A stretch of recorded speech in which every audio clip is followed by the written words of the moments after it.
Audio testing.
Thank you.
Hey, Mr. Shaw, how's it going, buddy?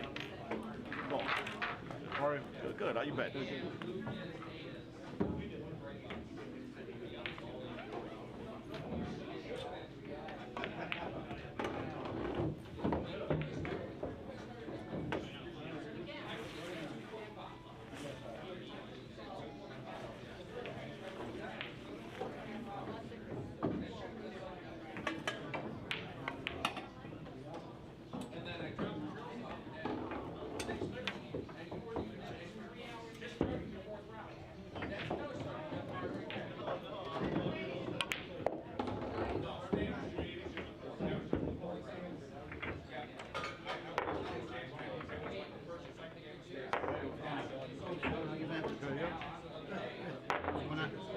What's the match tonight?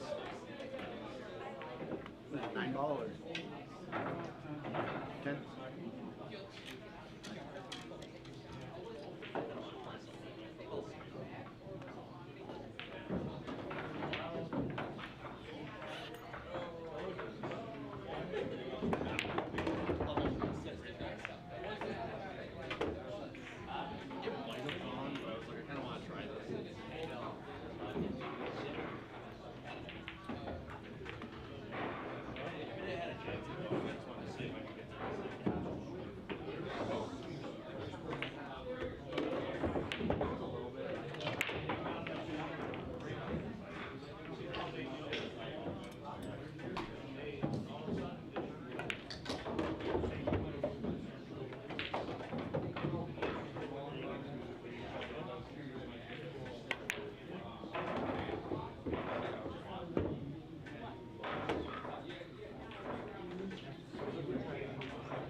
Daddy fish. What's up, man? Baby fish, huh?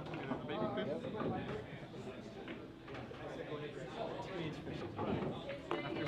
push-ups. Do you do your push-ups? Not yet. I do like 5 every day. Matter of fact, I should try to lose weight, you know? I got You like riding bikes? I used to. Where? No. When I first came to the US. Maybe a Mountain biking or road biking? Huh? Mountain biking or No. road biking? Well, like, Rochester's really good for cycling. There's some good trails. I used to also rollerblade. You know who else used to do that? Mickey Goldberg. Yeah? Good roller skater. I think we should play some badminton. Yeah. Badminton, I think, is good. Maybe take you on the court. Yeah, I think I'll be fine. I think you'll be baby fish in badminton.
We got more than one Miso ball?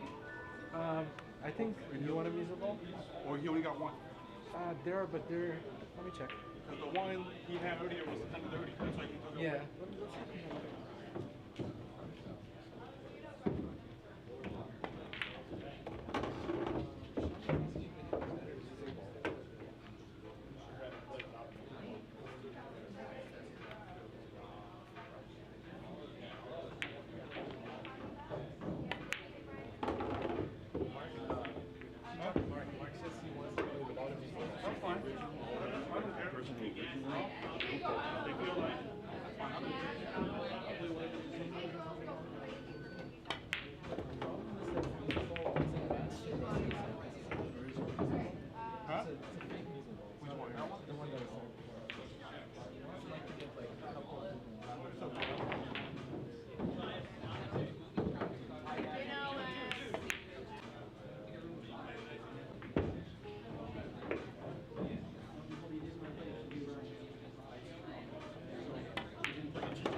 see.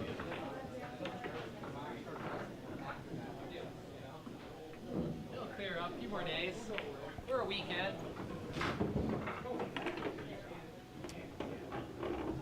Ready? Yeah, I'm ready. All right, good evening everybody. We are going to start a special match today. It's going to be between Mark Creamer and our receptionist, Sean Zeng. We're coming at you live from Billiard Breakdown in Rochester, New York. And this is the top 15 players in Rochester, New York series of matches hosted here. Today's going to be quite a fun match. Both of these players are pretty high level players. Sean Zeng is about a 640 Fargo, and Mark Creamer is about a 621, so fairly even Fargo ratings between the players. And the players are doing a race to 9 in 10-ball pool. We have a couple of comments in the chat from some early birds. Bob Hendrix says, "This will be a great match." I couldn't agree more. Bob, it's going to be fun. And Damon Bedlow, our in-house low betting better, he says he's going to take the receptionist. The receptionist refers to Sean Zeng, currently ranked number 2 in the Rochester top 15 players list. Now, Mark Creamer is not on the list. He hasn't tried to get on the challenge board yet. He may in the future, but he is a very high-level player at a 621 Fargo. So it looks like Mark Creamer is starting. He has won the lag and will be breaking in this first frame.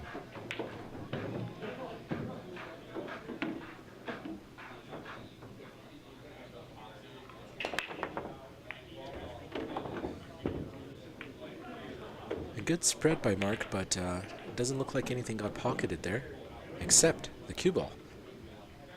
So Sean, with an early chance here, kind of a tricky layout. That 2-ball is in a pretty tight spot there. No easy way to play position for it without going into the 9. So let's see what Sean chooses to do here. On the other hand, the 3-10 combo towards the bottom left corner pocket seems to be on, so there could be an early end to this game if either player chooses to go for that. So while we're bright and early, let's start a poll. Both players are fairly even in their Fargo. Sean is about 20 points ahead. So Sean attempted to go for the 1-10 combo, but it doesn't look like he managed to. But he seems to have left the 1 pretty safe.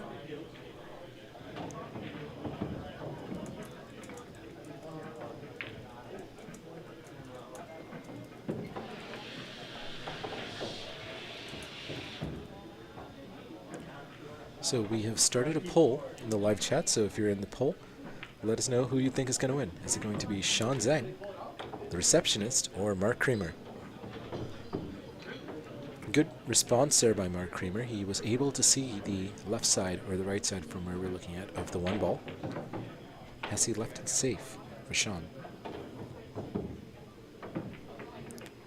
Looks like Sean should be able to see the left side of the 1 ball. Can he play and leave it safe? Sean almost makes a cross bank, but banks it across twice, leaving Mark a fairly easy shot on the 1 ball, but no clear or obvious way to get on the 2. He'll have to pull something out of his hat here to play the 2 well, so we'll see if he tries to play a safety from the 2. Several options for that there. Looks like Mark is just going to try to play a safety, leaving the cue ball behind the 9 ball and the 7 ball and sending the 2 up table along the right long rail. Should be a pretty good safety, depending on where he leaves that cue ball. Sean most likely will return with a chance to kick at the ball. Yeah, dude, it's $20 for the rest of the night. But it doesn't look like Mark got the safety. He tried to go into the rail and nudge up against 9, but he wasn't able to nestle up to it. He's left some separation, and Sean, the receptionist, has clear view of the 2 ball.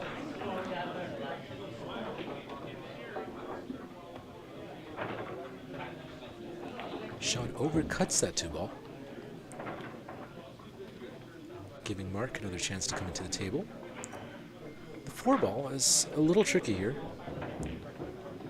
It's very close to that 8 ball, and the potting angle is very narrow.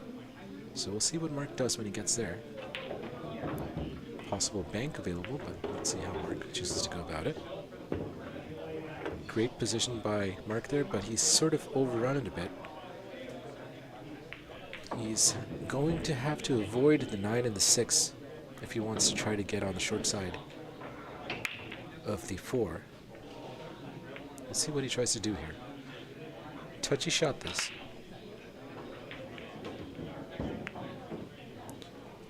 Mark plays a fairly good safety, leaving Sean an oblique kick along the right long rail. Sean is looking at the left long rail. We'll have to play this with a bit of left to steer it towards the 3, which he does really well. Almost pots the 3, but manages to build quite a bit of separation. Unfortunately, it looks like Mark can see the 3 ball. Let's confirm. He certainly can. So our poll with 2 votes has a 100% response rate for Sean the receptionist. So 2 out of 2 votes in favor of Sean Zeng, Rochester's number 2 ranked player in the top 15 players. Here, billiard breakdown.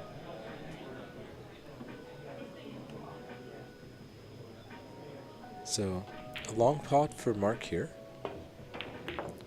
He thins it. He undercuts it. Now Sean is back at the table with no clear or obvious shot. Sean will likely try to play a safety here, but let's see how he chooses to do this.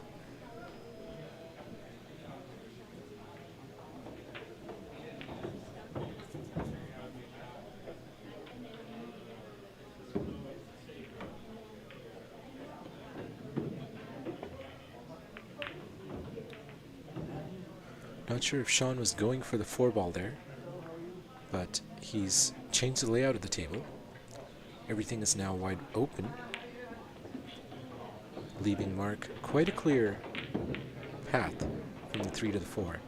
Just a soft stun, which he manages to do just fine. Another soft stun should be all he needs to float up table for the 5 in the bottom left corner pocket. And the 6 and the 7 are linked. So this seems to be a pretty good opportunity for a run here. Mark chooses to go into the right long rail, but doesn't quite get the right rebound angle off the rail. He may have wanted to hit that with a little bit of left over there to bring the cue ball towards the path for the 5 in the bottom left corner pocket, but now Mark has a sort of an uncomfortable cut for the 5 ball in the bottom left corner pocket. It's a touchy shot because it's fairly thin, and he'll have to control the cue ball to play the 6 ball in the same pocket.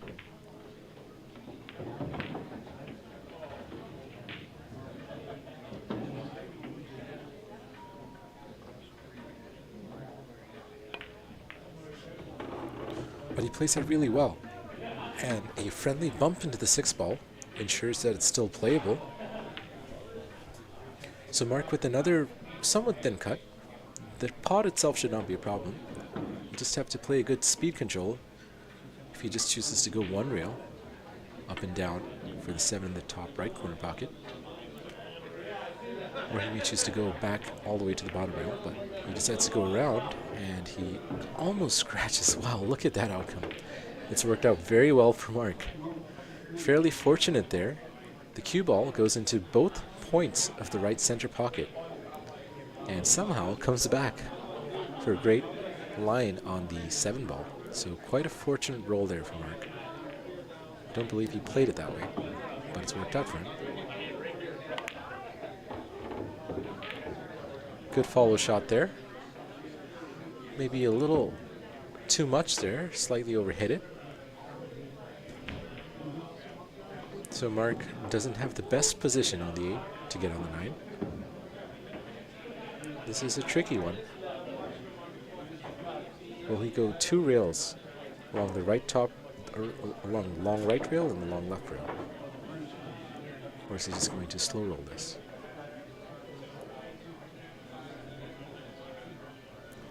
We have 3 votes in the chat right now. 1 in favor of Mark Creamer, so 2 out of 3 in favor of Sean the receptionist. Good shot by Mark. He's played for the cross bank into the left side pocket. It's the double kiss on. It looks like he's going to be okay, and he will be able to avoid the double kiss, but in order to play for the 10, he's going to have to play this with a fair amount of right. Looks like he's playing with a little bit of left. Let's see how he does this.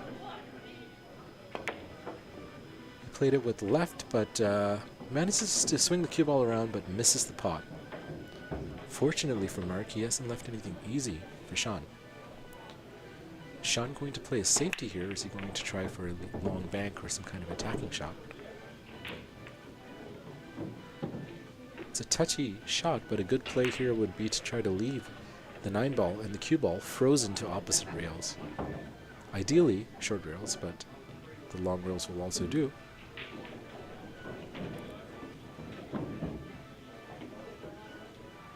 Sean is calling the bank into the bottom right corner pocket, so he's attacking here. So this is dangerous. If he misses, he could leave a shot on for Mark. He'll also have to keep the cue ball fairly contained for a shot on the 10 if he does make it. So this is quite an attacking, aggressive shot by Sean. Let's see if he's able to play it well. It's close, but it doesn't look like it's going. And it looks like he's left a fairly easy shot on the 9 ball for Mark. Mark should be able to swing around with top right to go around the angles and play for the 10. That's an easier shot. Alternatively, he could also use bottom left to use draw to come across the line. The top right might be the slightly easier option. Looks like he's going for the draw shot. We'll see.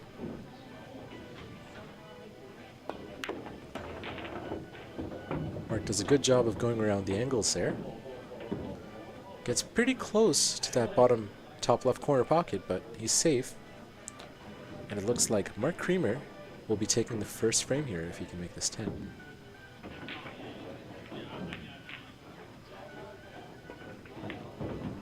And a good shot by Mark there, who manages to cinch the first frame of this race to 9 and 10 ball pool here at Billiard Breakdown in Rochester, New York. Well done, Mark. So Sean attempted a fairly aggressive bank shot on the 9, a long bank, and missed it, leaving the 9 very close to the pocket. Mark was able to play a fairly good positional shot and get on the 10, and with the 2 ball out, clinched the first frame. So the first victory here for Mark Creamer, who's going to break in the second frame of this race to 9 and 10 ball. We have a comment in the chat from Vinny. Hey Vinny, how's it going? Vinny says he's taking credit for that shot on the 9 ball. Vinny says he's talking to Mark in his AirPods and told him to go 4 rails. That's funny, Vinny. If you are doing that, that may be slightly unethical. But as long as Sean doesn't know. We have a comment from Drone Shots who says hi. Hi Drone, how's it going? Good to see you. Our good friend Michael Lin should be joining us in about 45 minutes. He's once again practicing some MMA. He's getting beat up, as he says, by men with, as he described in the last match, thick thighs. But we can ask him all about it when he gets here. Joan aka Jody from California asks, who's this guy? Joan, this is Mark Creamer. He's a really good player in Rochester. He's not on the list yet. I don't think he's challenged anybody just yet that I'm aware of. But Mark is a very strong player. He's a 621 Fargo, so only 20 points shy of Sean's Fargo rating. So he's a pretty high-level player. So I believe he's a Rochester local. I'm not sure, but I do see him around here. Mark often plays with Ron Casanzio. I've seen them play together.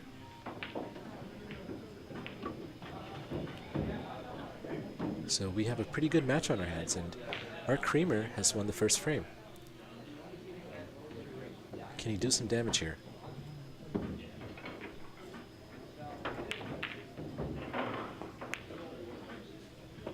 Great shot by Mark. Good long pot, great speed. just about the perfect angle on the 5 to quite naturally roll off the left long rail to play the 6 in the left center pocket. Mark could also elect to play the 6 in the top left pocket, whichever he chooses. So, a couple choices of position here. And Mark chooses to get high on the 6 so he can stun into the left long rail and come back out for the 7. Is he going to play the 7 in the left or the bottom right? Well, it looks like he's going to play it in the bottom left pocket. So, a bit of a touchy shot here. He has to stun the cue ball into the left long rail and come back out to the right towards the right long rail for a good angle on the 7. And he wants enough of an angle on the 7 so that he doesn't have to go into the 10 ball trying to get position on the 8. So this is a key positional shot here. Let's see what Mark does.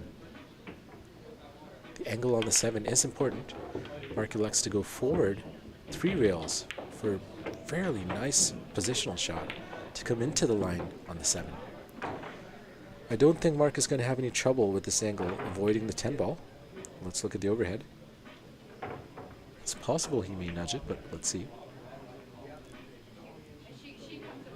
If he does nudge the 10, he doesn't want to go too full into it, which is exactly what's happened. So it looks like Mark, in spite of his 3-rail positional shot, wasn't able to get the optimal angle on the 7 to avoid caromming into the 10, and he's hit the 10 too full, which arrested the cue ball's momentum and left him very awkward on the 8. So a little bit of a positional error from Mark Creamer there. And now he's faced with a pretty awkward layout. And Jody says it's an easy bank. Well, Sean attempted a bank similar to this in the last frame, except it wasn't a cross bank. And he missed, and he left 2-ball out for Mark, who won the first frame. So even if the bank isn't terribly hard, it's risky, because if you miss the bank, depending on how you leave it, your opponent may have a very easy 2-ball out. So let's see if Mark is going to try to bank or even try to cut this in, or if he's just going to try to play a safety. So we'll see what Mark does here.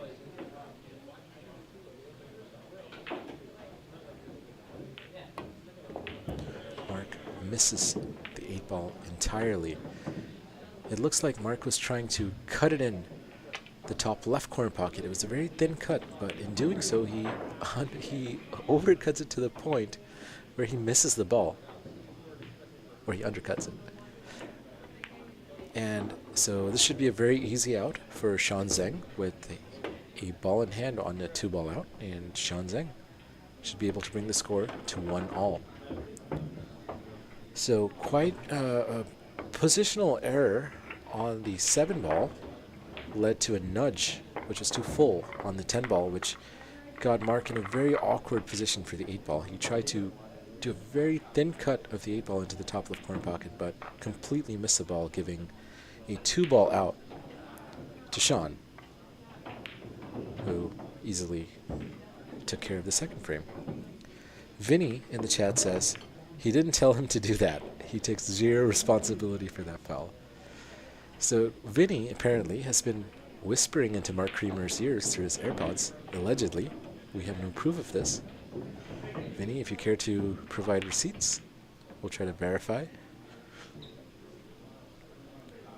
Vinny does a good job in taking credit for good shots by Mark and absolving himself of responsibility for errors. Very good strategy, Vinny. Good break by Sean there, but it's a dry break, so it probably is a better break for Mark. What can Mark Creamer do with this chance? Let's look at the layout here. The 2-ball is probably going to be the toughest shot in this to get on. A 2-8 or even 2-10 combo exists. Is Mark going to play for that? Certainly looks like he is. Is Mark going to go for the 2-10 for an early win in this frame?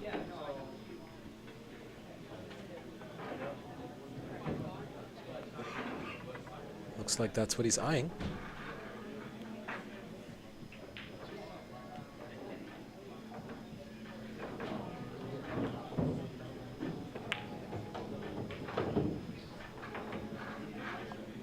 Can Mark make this 2-10 combo, bring the score to 2-1? Almost, but not quite. He hasn't left an easy shot on the 2 for Sean, but Sean should have several options of playing safety here. He can try to get the cue ball kind of close behind the 7, or use the 6 or the 10 as blockers here. Send the cue up table, the 2 up table. I don't know if he can see the potting angle for the 2 in the top left pocket. He's just screwing back, so it looks like he's playing a safety here. Probably trying to get the cue ball behind the 10. Well, it looks like he had the potting angle, and that was a really good shot by Sean. And that deserves a replay. What a shot by Sean, with position. But he misses the 3 ball. Wow. After a great shot on the 2, with position on the 3, Sean rattles the 3 ball and leaves it hung over the pocket. Let's look at the replay of what just happened.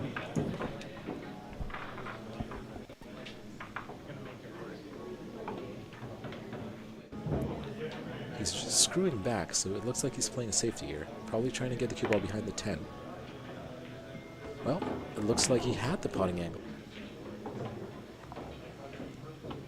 It was a great shot by Sean. Unfortunately, he missed the next shot, giving an easy 3 ball to Mark Creamer. He's on the 4. The 4 is a bit of a thin cut, but it's right over the pocket. He should be able to play for the 5 just fine, no problems, and everything else looks pretty open. The 6 is practically right over the right center pocket. Mark does a very good job of utilizing the left long rail to open up the angle for the 5, so he doesn't have to do too much work with the cue ball to get on the 6. I think the play here is to just use follow, maybe with a touch of inside, to go up, to go down to the bottom short rail and back up for the 6 ball in the right side pocket. Just has to play the speed right. Let's see if that's what he does or if he just chooses to screw back. With the bridge, which he's using, the easier shot might be to follow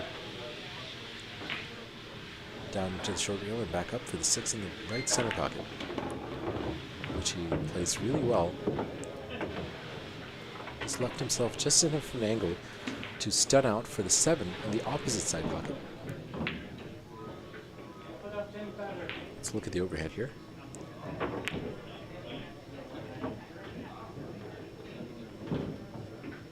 So soft stun shot should bring the cue ball right to where it needs to be for the 7 in the opposite side. Mark taking his time here. He doesn't want to overhit this or underhit it because either option can leave him really awkward. Wonder if Mark also chooses to go into the 10 with follow to use the 10 as a stopper for the 7 in the bottom left corner pocket. A couple of options here. Is he going to stun or go into the 10? He kind of does both, but not in a good way. He's ended up in that no man's land. So Mark now has a cut that takes him away from the 8 ball. So if he cuts this into the bottom left corner pocket, Mark is going to have to go around the angles and come back 3 rails for the 8 ball. So good shot needed here to recover from that positional error. Alternately, he could choose to play safe, but I feel like Mark is going to attack. So he's looking at the angles to go to the left long rail, top rail, right long rail, and back down towards the 8. So you'd have to hit this with a bit of running English. A little bit of stun with a little bit of right. Should do the job here. But Mark is choosing to go low, so he's going to screw into the top long rail, short rail, sorry. Tough shot. And Mark does a really good positional shot there, but is he going to get hooked by the 9? No, he avoids it.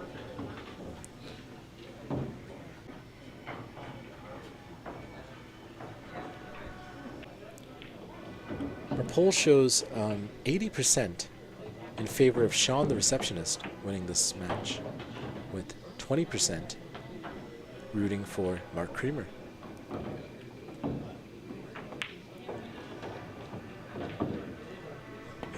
just changed with 83% in favor of Sean. But it looks like Mark Creamer will be the one to take the second frame and lead 2-1 with this shot if he makes it, which you'd expect him to.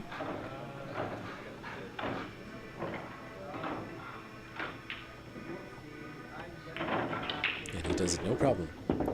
So the score is now 2-1. Mark Creamer with a 1-game lead going into the 4th frame of this race to 9 and 10-ball pool. I'm Paul Jacob, and we're coming live from Billiard Breakdown, Rochester's best pool hall. Billiard Breakdown has a bunch of 9-foot diamond tables and 7-foot diamond tables. These 9-foot diamond tables are going to get refelted very soon in a couple of weeks, so you guys should swing by and check it out. There's also great drinks, great company, and great food here. So swing by Billiard Breakdown when you get a chance for some great pool, food, and more. Mark Creamer to break in the 4th frame.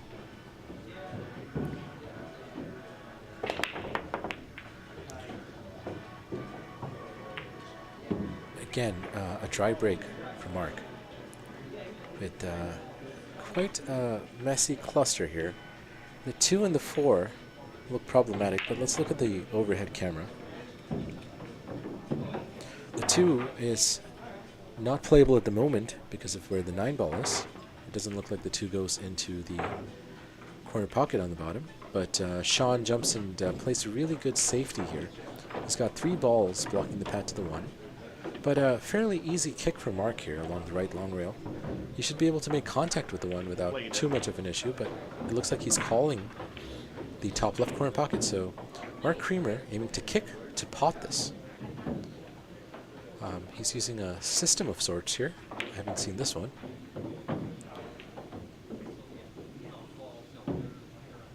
He's drawing parallel lines. Okay, I think I see what he's doing.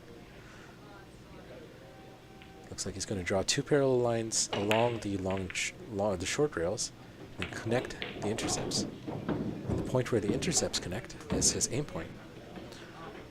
So this is a classic line aim system for kicks, crossing the lines. Let's see if he's able to pull it off. Can Mark pot this? Not quite, but he makes contact, which should be good enough for now.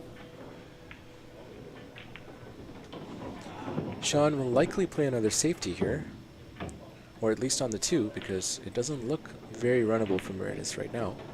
It doesn't look like the 1 pots into the left side or the right side pocket, but I could be wrong. The pool is going back and forth, so now Sean is 62% in favor for winning, according to the 8 votes we have, and Mark Creamer has 38%, so it's closer than it was before. So we have a couple early supporters of Mark Creamer. Sean attempts to play safe. He disturbs the 4-ball. The 2-ball is still sort of out of commission,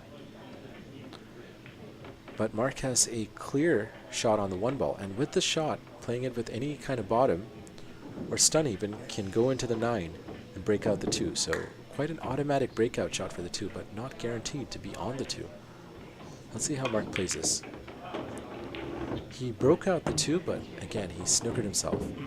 So there was no guarantee of being able to play the 2 after, and it hasn't worked out for Mark Creamer. He potted the 1, went into the 9, disturbed the 2, but left it safe. So Mark Creamer now going to kick at it. I don't know if he's called anything. He's just trying to make contact here, probably. I don't know if he's called across bank here, but he just makes contact. And it looks like he might have left a shot on for Sean into the bottom left corner pocket. Ernie Herring laughs in the chat. I wonder if this is in response to Vinny's comment on not taking credit for the foul by Mark earlier. Hi Ernie, good to see you here. Sean with a shot here. Can he pot the 2? More importantly, can he get on the 3 if he does? Not quite. He neither pots it nor gets on the 3, so he's left Mark another fairly easy chance on the 2 here. Touchy to hold for the 3 here. How is Mark going to hold for the 3? Tricky, because it's fairly... Is he going to play a soft stun or even a drag here? He chooses to stun into the 3 ball, and he does it beautifully. That was a great shot by Mark Creamer. Judging the angle of the stun to perfection. So he's stunned into the 3 ball, pushing it towards the bottom right corner pocket and leaving himself a shot on the 3. Unless he's hampered by the, or snookered by the 8. It's hard to tell if he has enough angle. I think he does. Can he pot the 3 without disturbing the 8? He should be able to. Just go into the right long rail and back to the left for the 4 in the opposite pocket.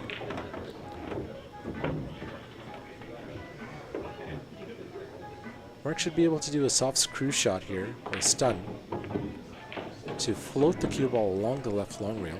He doesn't want to get snookered by the 9. He doesn't want to go into the 9 here. And he doesn't want to get blocked by it for the 5. So Mark just chooses to go up table, leaving himself quite a difficult shot because he's hampered by the 10 ball now. So he's overhit it, he's overrolled it with follow. He's left himself in quite a uncomfortable bridging position because he's going to have to bridge over that 10 ball. He looks fine though, he looks comfortable. He touched the 10 ball. So that would be a foul, but I don't think they're playing all ball fouls. So the players are only playing cue ball fouls. Very awkward to bridge over the 10 like this. And as a result, he overcut it. Fortunately for Mark, again, hasn't left Sean anything easy. It doesn't look like there's a bank to the side pocket in the center. So Sean will most likely play good safety here. He can bring the cue ball towards the bottom short rail and send the 5 ball towards the top short rail using the 8 ball, 9 ball, or 10 as cover. Let's see what he chooses to do.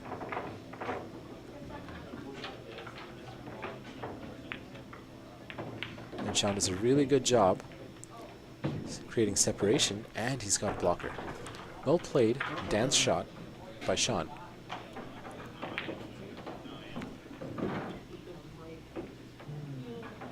So those kind of shots are quite a good safety because you generate an uncomfortable angle where you have the object ball on one rail and the cue ball on the opposite rail.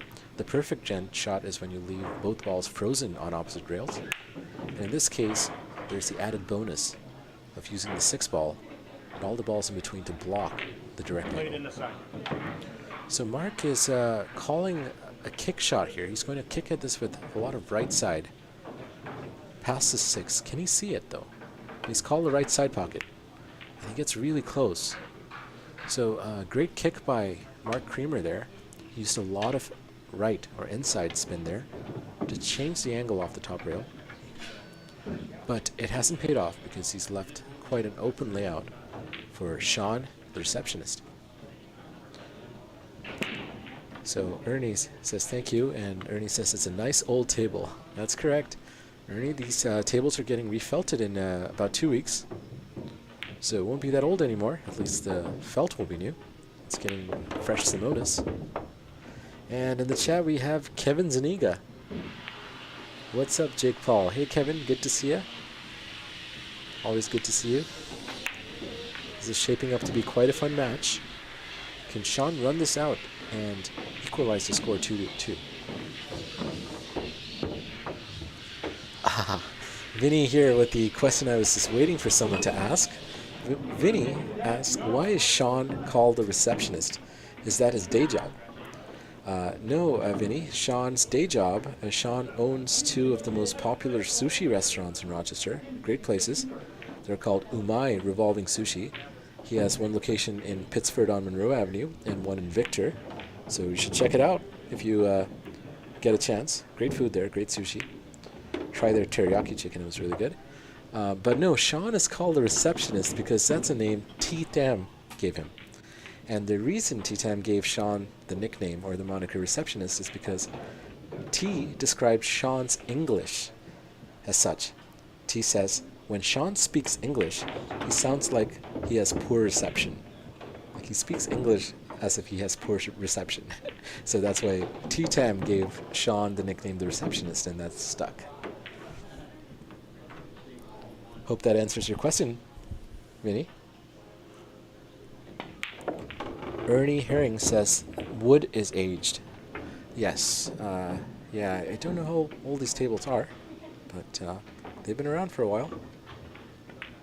And Sean Zeng does a really good job capitalizing on a good safety with a error by Mark Creamer. Mark kicks at that 5 ball but isn't able to pot it and leaves a 5 or 6 ball out for Sean, which Sean does no problem.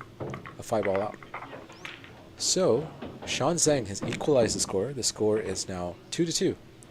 This is shaping up to be quite a good match. The players are racing to 9 here at Billiard Breakdown in Rochester, New York.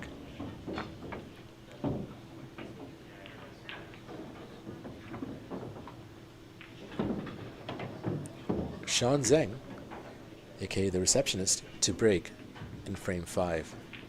This race to 9 and 10 ball.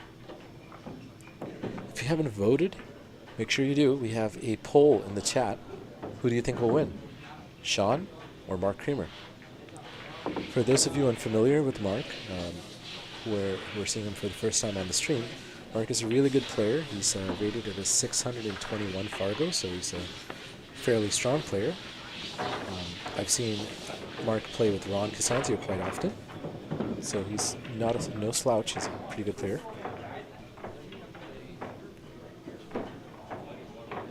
And Vinny asked another good question. Vinny with the great questions here.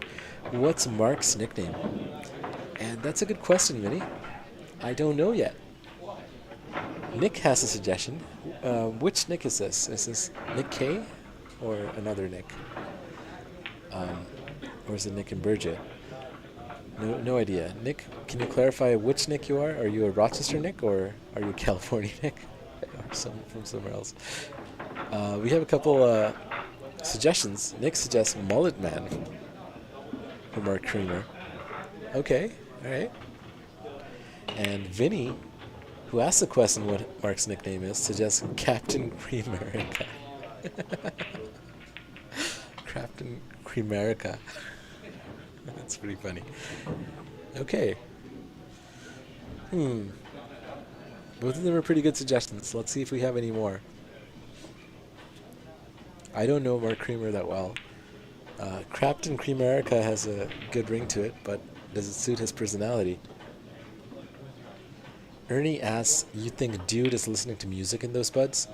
Ernie, no, it's been clarified. He's been listening to Vinny. Vinny has been on the phone with Mark Creamer and is whispering sweet nothings into his ear. And Vinny proudly takes credit for any good shots Mark does and absolves himself of any blame when Mark makes mistakes. So your answer is, he's listening to Vinny. At least according to Vinny. Now, whether this is true or not remains to be determined. We'll just have to ask Mark once he's done. If he wins, we'll get him in the commentary box, so we'll ask him then. Vinny clarifies and says, good shots, it's me. Bad shots, it's Taylor Swift. So according to Vinny, Mark is shuttling between himself and Taylor Swift. Very interesting. All right, Ernie is calling your bluff, Vinny. Ernie says, tell Vinny to tell Mark to hold 2 fingers up. I think Vinny just told Mark to drink his Gatorade.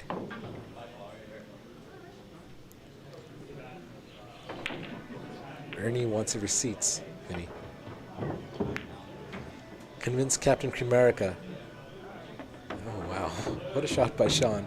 He didn't want to make it because now he's going to have to come back to the table and shoot from his own safety, which is a really good one. No easy kick path here. Sean has played quite a safety on himself. He didn't want to pot that ball. If he hadn't potted it, it would have been a great safety. He's going to have to kick at this with a little bit of left. But it's hard to put left on it because the cue ball is frozen to the 5. So he can't really generate left easily here without disturbing the 5. He could go 2 rails, sort of like a Z shot, but even that's no easy task. He's going to have to avoid the 10 if he tries to do that. It might be what he's playing, trying to go 2 rails for a Z shot to make contact, which he does beautifully. Wow, what a shot by Sean. That was an insanely good attempt to play a Z shot to get out of the safety that he unluckily played on himself. Let's look at that shot again, shall we?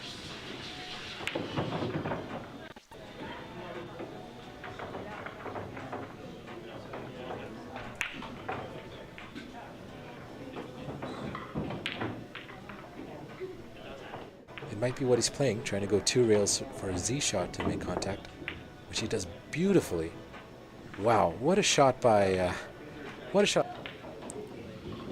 So Mark plays the safety off the 1. We just saw a replay of that really good 2-rail kick shot, Z kick shot that Sean just attempted. He almost potted the 1-2. But here Mark has played another good safety. Fairly easy to escape from. But no clear path to any meaningful outcome. He's probably going to try to just make contact here. And is he going to get fortunate with the roll? Not quite. I believe the 1 ball should pass into the top right corner pocket. Let's go back to the regular camera. So Mark with a long pot here. Vinny says he just told Mark to blink. Confirming. Well, Mark must have blinked when he just shot that, Vinny. So that's your fault. You can't be telling Mark to blink mid-shot. He couldn't see. Nick says Mark is slowly turning into Danny DeVito.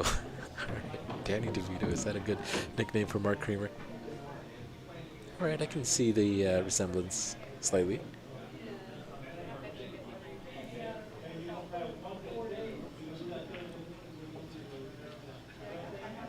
So Sean with an early chance here. No comfy shot here.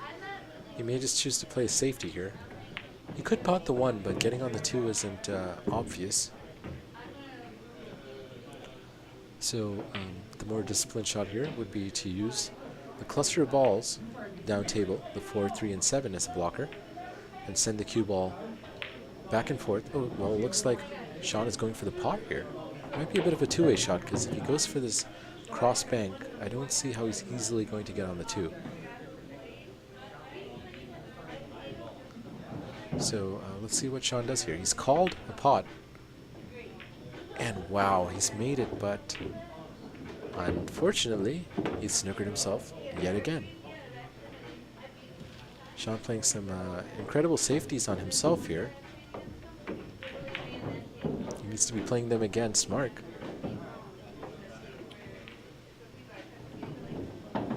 So Sean will have to kick at this. He'll have to avoid that side pocket. So he's going to have to kick at the bottom of the side pocket with a lot of right to make contact with the 2.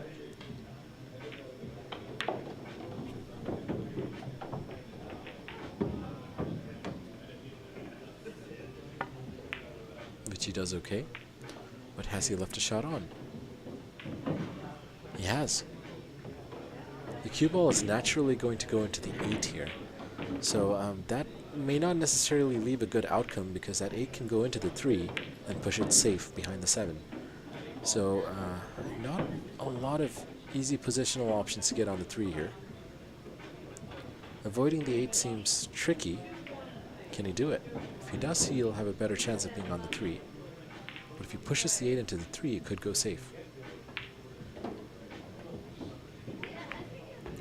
He pushes the 8, but avoids going into the 3, and he lands really well on the 3. Given the circumstances, that's a very good shot, but not a comfortable one to shoot at for this shot. Mark Creamer does have a shot into the top right corner pocket. And looks like that's what he's going for. Again, it's likely the cue ball will go into the 7 here, but he manages to avoid that. He just plays the safety. Doesn't go for the pot. Well played. So he's putting the pressure on Sean here.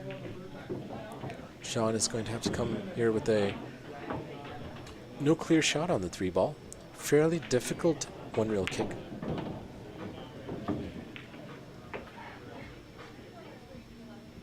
Sean is looking at the angles here. The slide off the rails is something you need to judge on these kind of angles, long kicks. Behavior of the rails can definitely affect the shot. It is kind of rainy today, it's a little humid.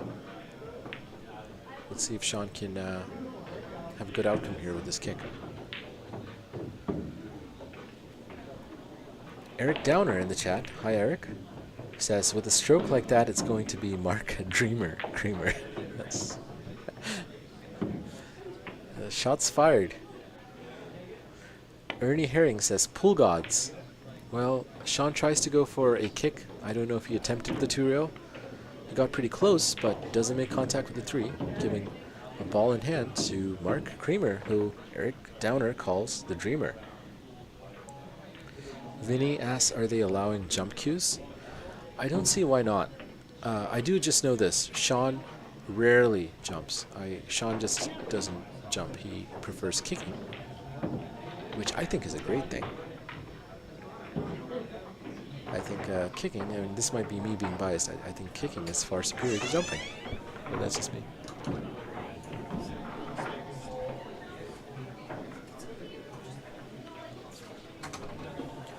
So Mark Creamer with a good chance here. Pretty open layout, no major problems. He just needs a good angle on the 5 to avoid having to do a lot of work for the 7.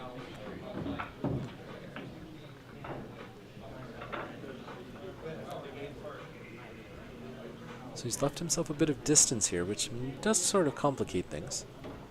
He should be able to hold for the 5. He's using a little bit of draw here, so he's going to play the 5 in the bottom right pocket. Not quite, but he plays a really good shot there going between the 2 long rails and landing good on the 5 towards the right side pocket. So over here, Mark should be able to go all the way into the top short rail and come back down for the 7. Shouldn't be an issue. So really good positional shot there. But, wow. Mark misses a fairly easy 5 ball into the right side pocket, leaving a 5 ball out for Sean Zeng.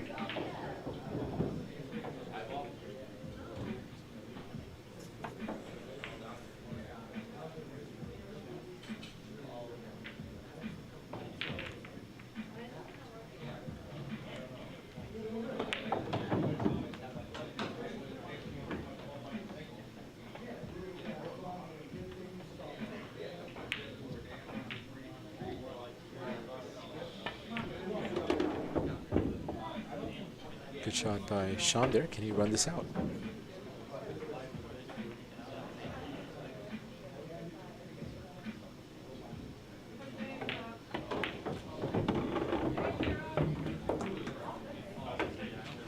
Sean with a good chance after Mark missed that fairly easy 5, which seems to have been a shape over shot type of situation for Mark Creamer.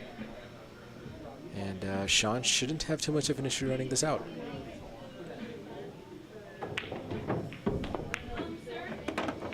And it looks like Sean Zeng should be out here, and he should be able to bring the score 3-2 for his first time with a lead in this match. But let's not speak too soon. Sean plays a pretty good shot there. Just one more ball required to get in the lead here. And he pots it, no problem. The score is now 3-2. And Sean, the receptionist, Zeng, takes his first lead in in this race to 9 and 10-ball pool here at Billiard Breakdown in Rochester, New York. And in the chat, Eric Downer, after calling Mark Creamer a dreamer, Creamer, says, "Just kidding. Love the streaming players." All right, Eric.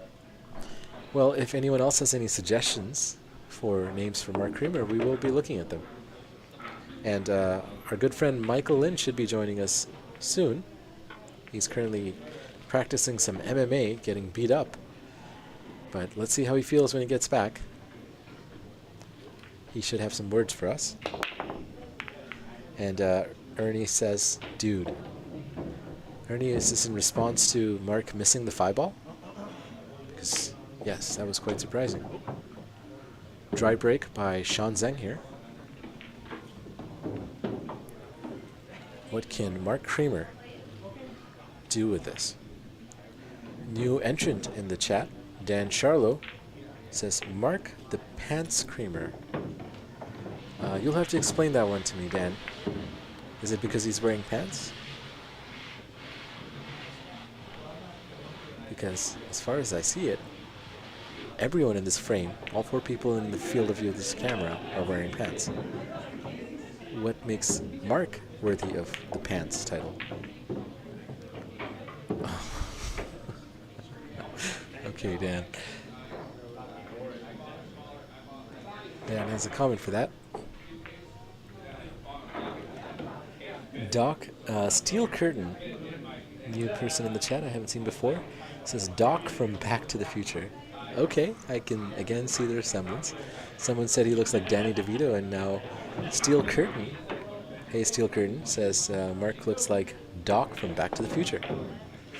Ooh, good attempt by Sean Zeng there. Almost pots the one, but not quite.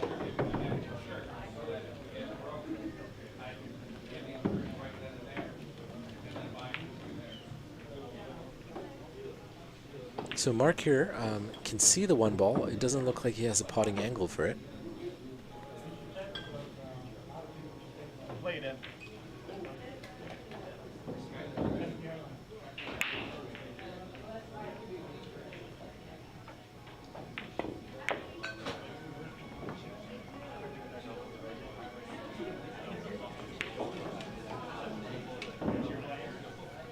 And Sean comes back with a clear view of the 1-ball.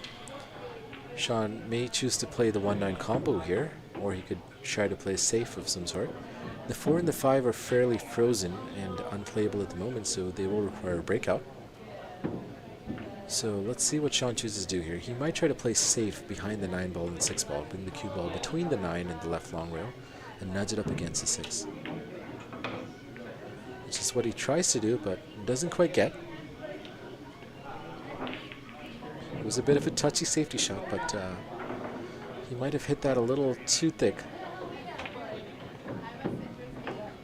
The shots are always touchy.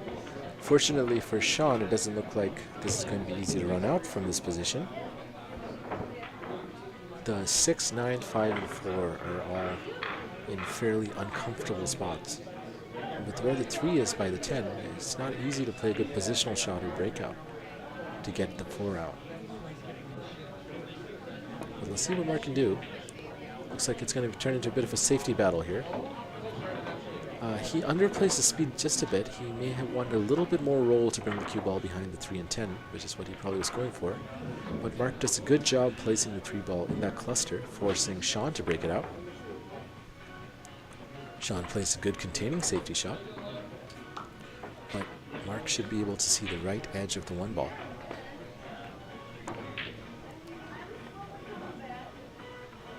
Mark, it's not easy to play a safety here because the contact on the 1 is very thin, so it's hard to control the cue ball with such a thin cut, and the 1 ball is going to leak towards the left. So Mark seems to be eyeing the 1-9-6 combo into the top left corner pocket.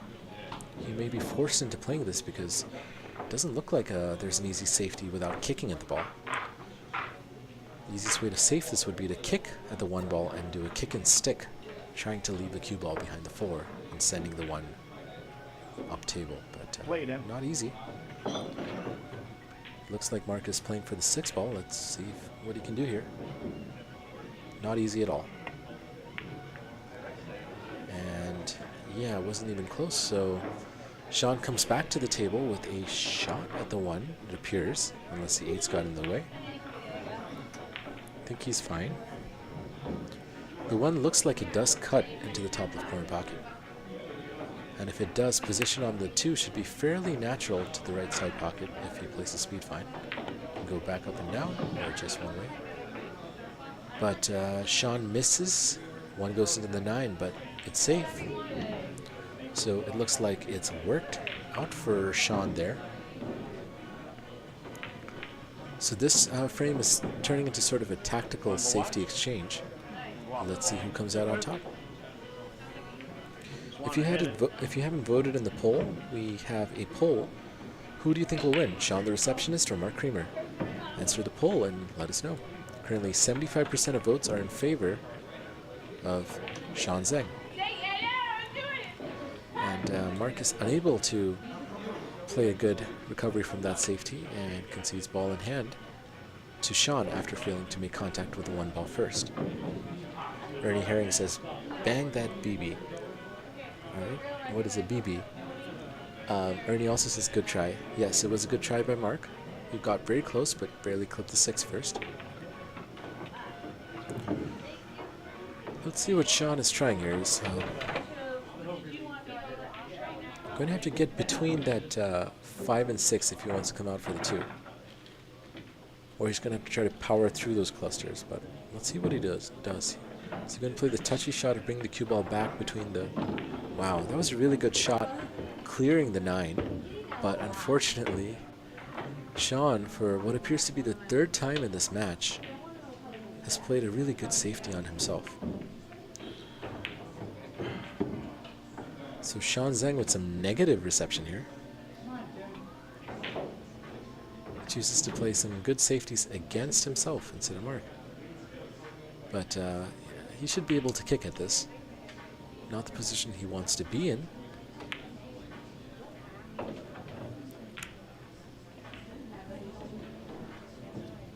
What can Sean do here? He needs to make contact with the 2, which he does. But what's he going to leave? Wow. He couldn't have asked for a lot better than that. Great kick and a great leave. 2 ball snookered with a 10, impeding the direct path. Mark Creamer going for a rail first hit here, trying to cut the 2 ball into the top right corner pocket. Very difficult rail first kick.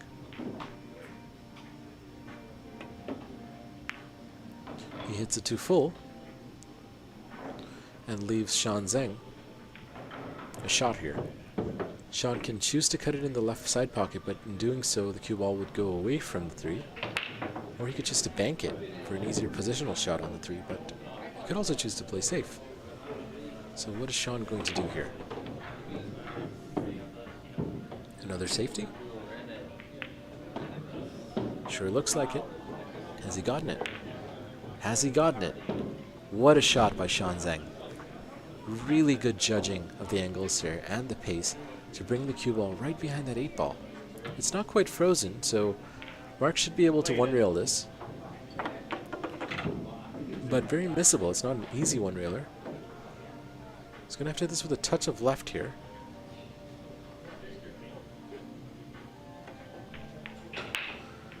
And he doesn't use enough left there, and he misses the 2 ball, giving a ball in hand to Sean Zeng. So that should be the first foul. Is Sean going to try to run this out, or is he going to try to do a 3-foul type of attempt here? Vinny says he played some good jam-up saves this rack. MC Jammer for short. MC Jammer. Alright, when Mike gets here, we're going to have to run some of these by him and see what he thinks. A lot of these are really good. Mark the Dreamer Creamer. Captain Creamerica. Mullet Man. And then Dan said, what, Pants Mark? Mark the Pants Creamer.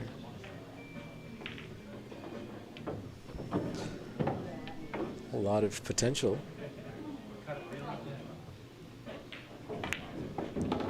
Sean does a good job with a soft screw there. Judges the speed pretty well. Is he a little too straight on the 3? What can he do here? Let's look at the overhead. He does seem to have enough angle. Is he going to screw back to try to play the 4-6 combo? Similar shot to the last one, probably, if he does. Looks fairly straight, though, but he should have just enough of an angle. And he certainly does, but he sort of overhit it. But it's okay. It's not perfect. Very close to that 4 ball. 4-6 is still playable, but it's kind of an oblique cut now.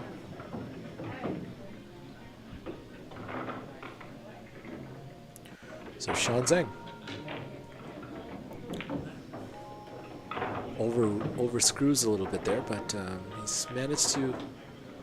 Well, it looks like he's going to play safety here. He's not going to go for the 4-6 anymore. Doing so would have to reach across the table. And joining us here in commentary is the one and only MMA fighter. We gotta find some stuff. All right, he'll be back, but he is back in the house. That's fine. Yeah. So Michael Lin is here. He will join us soon. Just got back from some MMA action. The last time he did this, I remember, it was a week or so ago, and he was telling us all about how he, got beat up on by a guy with really thick legs, and he had a lot of descriptions, a lot of colorful commentary about this. But he enjoyed it, and that's what counts. Damon Betlow with a nickname suggestion for Mark Creamer. Says Cosmo Kramer. Alright guys, I got a little distracted from the action. It's a foul by Mark Creamer. Is Mark on his first foul or is this the second foul? Let me know. I got distracted by our Agent Shaw, aka Michael Lin, aka Eagle Eyes 2.0.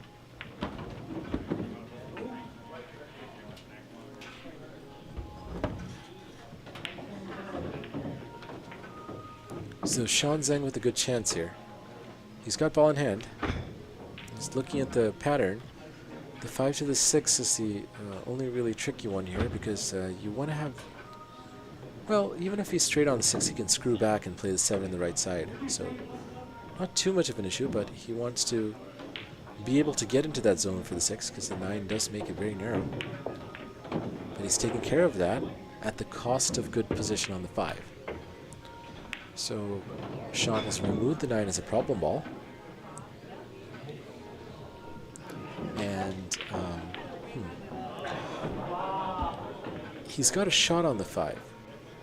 He should be able to reach the short rail, the top short rail, and stun out to get back on the 6. Touchy shot. But it's not an easy shot, this. Good shot required here by Sean Zeng if he wants to keep this run going. And a good shot. Oh, has he snookered himself again? That's the 4th time Sean Zeng has played a safety on himself with a positional error. And Nick K in the chat says, Sean calls his losers fish. That's right. I've been called that many times. So, if Mark wins, he should be called Mark the Shark. Okay, Mark the Shark. Mark Shark, Shark Mark. Mark the Shark. I like it. I like it. Let's see. If Mark does win, we'll consider it. If he doesn't, unfortunately, he's just a fish. Just like the rest of us. And Daddy Fish, which is my nickname for Sean Zeng, doesn't recover from the safety he played on himself. He's been doing a lot of those in this match, but Mark Creamer with the ball in hand and a 5 ball out and a very open layout. Mark should be out. Vinny says in the chat, this is the longest rack of 10 ball he's ever seen. Let's play 4 ball next rack. Well, Vinny, I don't know what you've been whispering in Mark's ears to make this the case. Maybe you got to start singing, or singing some lullabies to him or something. Oh, that was not expected.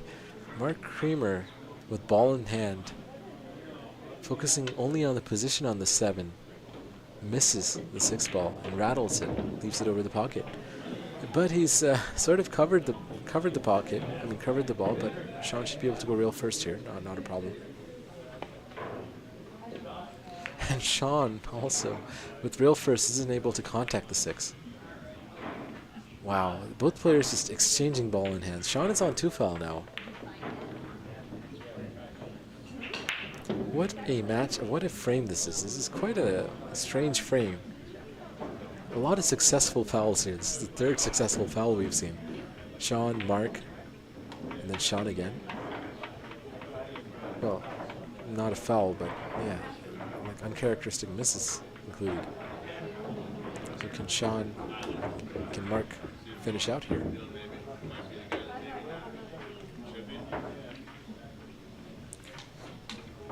So let's see how Mark can play position here.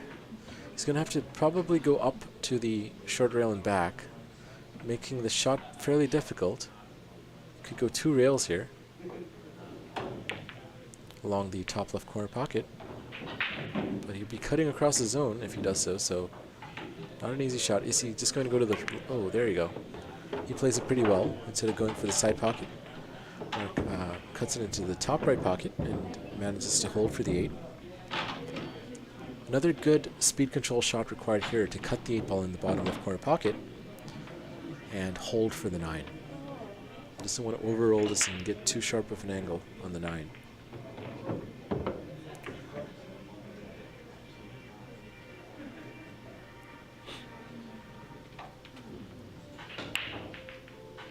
So a couple different ways Mark can play this. The riskier way is to use 2 rails and go close to that bottom right corner pocket to open it up and have a bit more distance the cue ball can cover to maintain shape on the 9. Or you could play the slow roll type of shot, where he just kind of goes dead weight and tries to leave the cue ball at a favorable angle for the 6. Is he going to go 2 rails or just 1 rail here? He tries to go just 1 rail and he misses. This is quite a long rack of 10 ball. And Vinny says if he doesn't get out here, I'm going to go back to my Lego set. All right, Vinny, enjoy your Legos. And everybody, Vinny has gone to play with his Lego set because Mark Creamer did not run out there. And Ernie Herring says choke fact high. Michael Lynn joining us here with some, well, he's out again. But he's walked into the commentary booth with a lot of chicken wings. They smell delicious. And he's gone to get some napkins. So Michael Lynn, after his MMA, is going to be munching down on some chicken wings.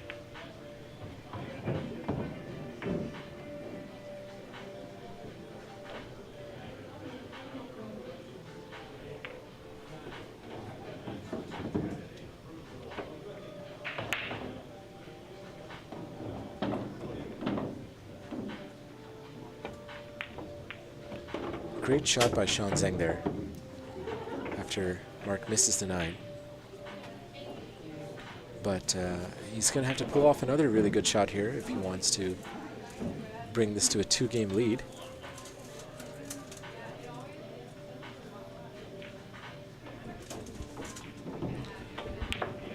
For everyone who's going to hear chewing, it's going to be from Michael Lynn. That's right. Just got some chicken wings after a little bit of a workout. And Sean Zeng, did he win the game? He did. And the score is now 4-2 with Sean with a 2-game lead. How's Sean shooting? Does he mean business today? Or? Sean has played 4 excellent safety shots against himself. Against okay, cool. So he's been shooting well, but he's been making some positional errors. So he's just trolling today? He's challenging himself with some good safeties. Let's put it that way. Very nice. But he's still up. How's he still up? He's still up because this last frame was really funny. A lot of misses from both players. Mark Creamer missed a ball in hand on a fairly straight shot. Oh, really? Yeah. Was it into a corner pocket? Into a corner pocket. I already know. Why do you already know? Because if you're going to miss a straight shot with ball in hand, it's corner pocket. Probably. I could probably manage to do it in the side pocket. Not everyone can be as bad as you. That's true. Tell us about your MMA today. The guy almost broke my arm today. Oof. And I got guillotined a couple times. Wow. Sounds like you're really having fun. I am. It's good to hear. All right, let me eat some wings. All right. Michael Lynn going to take a chicken wing break. He's still here. He's just going to munch on some chicken wings. Well, the wings here at Briley Breakdown are fantastic, so come try them out. And Mike has convinced me to try it dry with adobo seasoning, which turns out really well. No sauce. And very well seasoned, tasty wings, juicy wings. Fresh, never frozen. Right? Yep. That's right. What would Gordon Ramsay say? Gordon Ramsay would say, "Hi, Mike." He'd want to hear all about your MMA leg stories. Leva Vu in the chat pops his head out and says, "At Vinny, which Lego sets? I got mostly Star Wars now." Okay, Leva Vu is our VIP nickname assigner. So we've Mike, we've got a couple of nickname suggestions for Mark Creamer, who doesn't have one now. We have Captain. Creamer is good. Creamer is okay. Mike likes Creamer. We have Captain Creamerica. Creamerica? Let me go back and chat to find out all of the other ones. You have Doc from Back to the Future. You have Mark, the Dreamer Creamer. And then from Dan Charlo, Mark the Pants Creamer. So just to clarify, I think it's pronounced Kramer. That's Kramer. Yeah, it's Kramer. Mark Kramer. Oh, I've been calling him Creamer. Hold on. Okay, my bad. It's Kramer. Huh? Why is it spelled that way then? Don't ask me. Oh, smart. I just know it's pronounced Kramer. Kramer. Okay, not Kramer. So, Captain Creamerica. That's a funny one by Vinny. Mullet Man by Nick. What else? Mark the Dreamer Creamer. Mark the Pants Creamer. Okay, Le Bavu.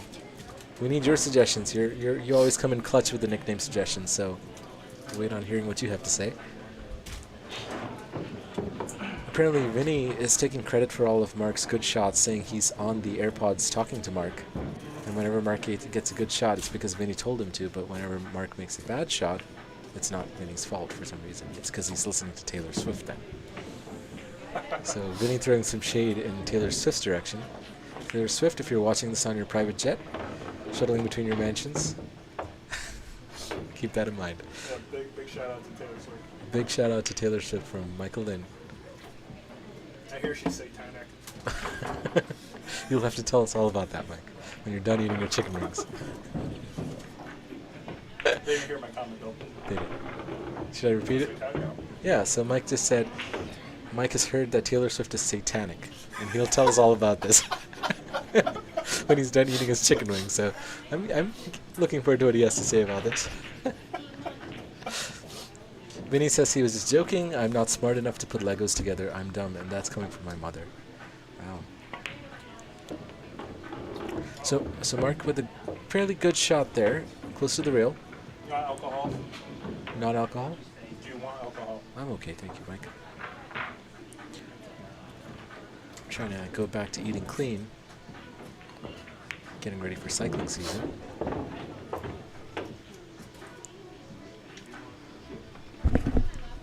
Why you been bike riding so much, Paul? Because the weather in Rochester has been great. Not today. You're not working out your legs for me, are you? Well, not for you, Mike. Not for you. You have plenty of legs you play with in MMA.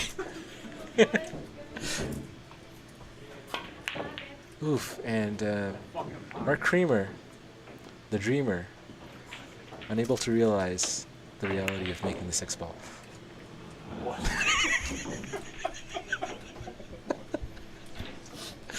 Mike is tripping here. Sean Zeng with a shot on the 6-ball, but no easy pot. Not sure if the bank is available or not, and he may just choose to play safety here. The 9 is sort of in the way, covering a little bit of the angle he has on the 6. If he hits the 6 on the left side, the cue ball is going to go into the 8 and 7, so it does make the escape a little trickier. He could thin the 6 and try to leave, which is what he's done. He's thinned the 6, but he hasn't quite got the save. Do you want any food? I can put it in for you. I'm okay. Thanks, Mike. I just ate before. I actually ended up going to White Swans, and I had With the girl? No, I went by myself. I went there and I had their White Swans fried rice. It was really good. The one Sean got? No, a different one, but it was really good. It's seafood and had scallops and everything. It was delicious. You should try it out sometime. Mike, you went somewhere recently, right? Is this one opera? Yes, Szechuan Opera. What did you have there? Dude, I don't even know. I just let Sean. You let Sean pick?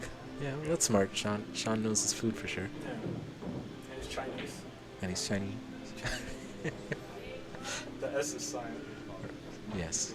Chinese with a silent S, according to Michael, and our resident Chinese with a silent S. So Mark Creamer fairly unhappy with his position of play here. Kramer. But this is good position. Well, I don't know. Maybe he didn't want to be on the rail. It's nice. Yeah, it's fine. It's perfect. Just slow roll, and he's naturally on the 9. Doesn't have to do too much here. Just focus on the pot. Center ball. Natural follow here. But for some reason, Mark unhappy. But he should be out here. He should have just enough of an angle to stun, and he does. Perfect. Perfect to just stun out to the long rail for a straight shot on the 10. Vinny says, can't beat the cream on stream. He's out here. Okay. We still haven't heard from Le Bavu. I'm really waiting for his suggestion. He's given us some crackers in the past. Crackers. Like really good nicknames. Baby Kraken.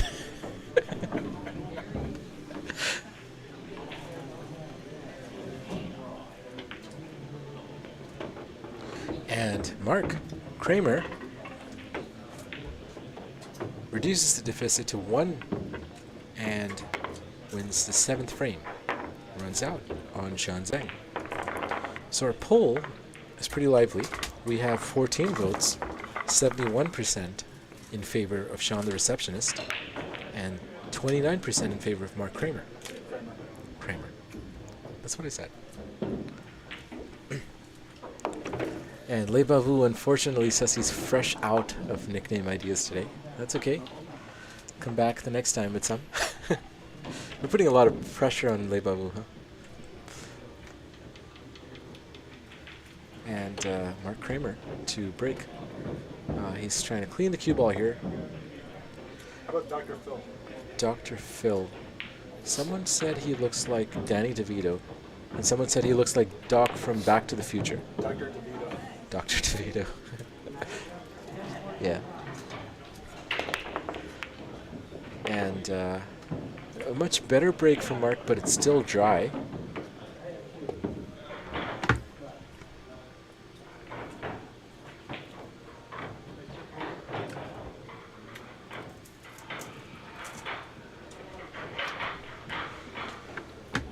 And Michael Lynn munching away on his chicken wings here while intently watching the match.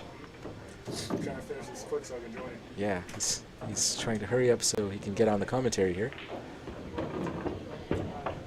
210. 210? 210 all day. No risk. 210. Oh, okay. I didn't, and that's what Sean's looking at. Yeah, you're right. There is no risk here. I was wondering what you were talking about, and then it's like 210. Huh. You mean the 210 combination shot, which Sean Zeng is eyeing. It's a Michael Lynn specialty to attempt these any chance he This gets. is actually relatively not too hard of a shot. Yes, I agree. And Michael Lynn agrees that he sharked him, but look at the outcome. It's fairly good. Well, good for one shot because the 3 and the 5 are tied up, but if Sean gets a ball in hand, he could definitely pre it out. Free foul is also an option, yes. But I would imagine Mark Kramer will make contact here. It's not a hard kick to just make contact. It's a direct one rail. Yeah, he's fine. He can use a touch of right, or he can actually just see it center ball. I don't think he can make the 2. 7. I don't know if he's called it. He's made the 7. Has he called it? I think he did, because he stays at the table. Now he's got a fairly good, well, it's very thin on the 2, so I don't know if he has a breakout angle. He does have a breakout angle. So if he if he pots a 2, the cue ball will be going into the 8, pushing into the 3-5 and getting a breakout. But again, you could get the breakout, but you don't have a guaranteed shot on the 3. The cue ball is going to most likely go back towards the short rail on the bottom. Where's the 3 going to land? So a lot of parts to the shot. Everything has to go just right for Mark to continue shooting after this. With the angle on the 8, I imagine the cue ball will go back, but he missed the 2. Yeah, Mark missing a couple of these sharp cuts. But now he's done Sean Zeng, the receptionist, a massive favor. And Sean should have a clear shot on the 2. I got a new nickname for Sean. You got a new nickname for Sean. Sean has 2 nicknames. For those of you that don't know, Sean the receptionist. Someone in the chat, Vinny, asked why he's called the receptionist. I told him that story. It's because Sean speaks English like he has poor reception according to T-Tam. So that was a tease nickname. I personally call Sean Daddy Fish because Sean calls anyone who loses to him a fish. So that makes him Daddy Fish. What's your 3rd nickname for him, Mike?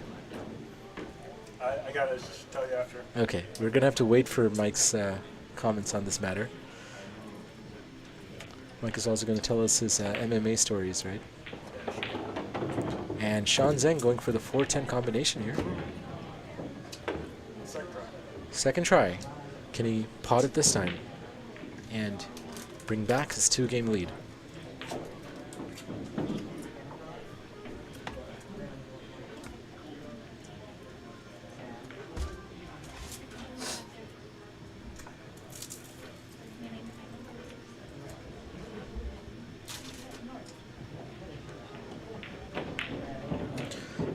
He pots a 10 in the opposite pocket, so it will get spotted. And now it's a wide open layout for Mark Kramer. Is your girl watching?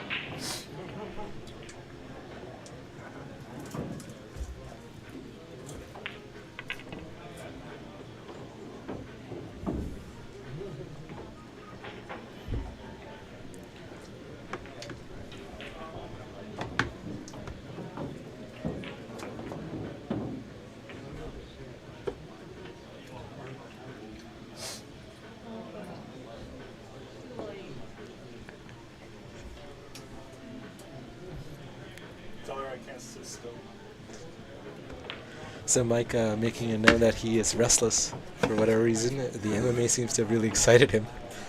Being around a lot of sweaty men makes Mike very excitable. This is fair to rag on him when he's munching on chicken wings without a mic. So Mark Kramer very unhappy with this positional play here. He's not left himself much of a shot on the 5. It can cross bank into the right side pocket, but in doing so he'll have to go around the angles, avoiding the 8, which should be fine, avoiding the 10, and avoiding the 9. All impediments to getting the cue ball back up table. Big words, huh? Well, big words be wording sometimes.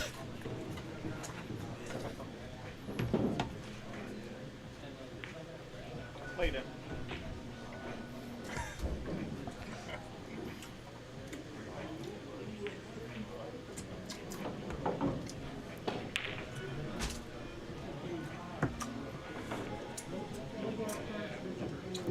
So can Mark Kramer make the bank? He does. Good job, but he wasn't able to avoid the 9. He does have a shot on the 6, not an easy one at all. This is a very tricky shot because he's right on the long rail as well. Being on the rail makes it that much harder. All right, everyone, I'm back. Michael Lynn is back. Hello, everyone, and Paul's girl. She heard you earlier. Okay. It is what it is. It is what it is. Man, I got a phone call. Suspected spam. You should take it.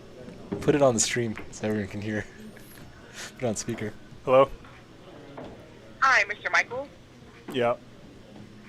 Hi, Mr. Michael. My name is Yolanda, and I'm giving you a call from Book VIP in regards to your vacation package that you purchased with us back in 2020 for $200, and I have some exciting news. And that is the end of that phone call. Guys, we bring to you all sorts of diverse entertainment here at Billiard Rig Town. Spam calls live.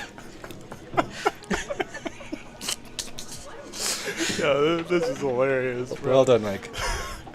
You should have entertained it. You should have, like... I should have? Yeah. All right, they're going to call back. You're on the stream. No, now that I picked up once, they're going to call back. Really? I don't think so. You hung up on them. Why would they call back? Her. I hung up on her. All right. You don't want to misgender. Guys, did you want to hear the rest of that or no? Let us know in the chat. Ernie Herring says, wait, the exciting news. Okay. What did she say you won? You won $200? She should have said, you won a McLaren. I would have been like, bitch, I already got one. Nice. All right, so Sean Zeng here should be out. Jake Jackson pops into the chat. He slides in to our DMs. The kid's 16. Chill out, Paul. Okay. He Hey, ain't Jake. sliding into shit. Sure. Hey, Jake. Jake says it sounded very exciting. Yeah. So next time this happens, Mike, don't hang up. All right. And the score is now 5-3, and Sean Zeng with another 2-game lead. Sean is not letting Mark equalize. Hold on, guys. I got to take off my hoodie. Michael Lynn doesn't want to wear his billiard breakdown hoodie anymore. It's getting hot in here. So take off.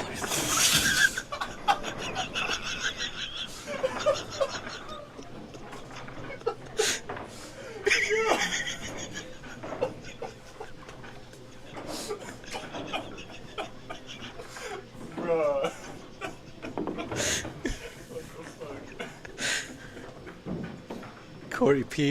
Cory Payne, bodyguard Cory in the chat says there are some issues in that commentator room.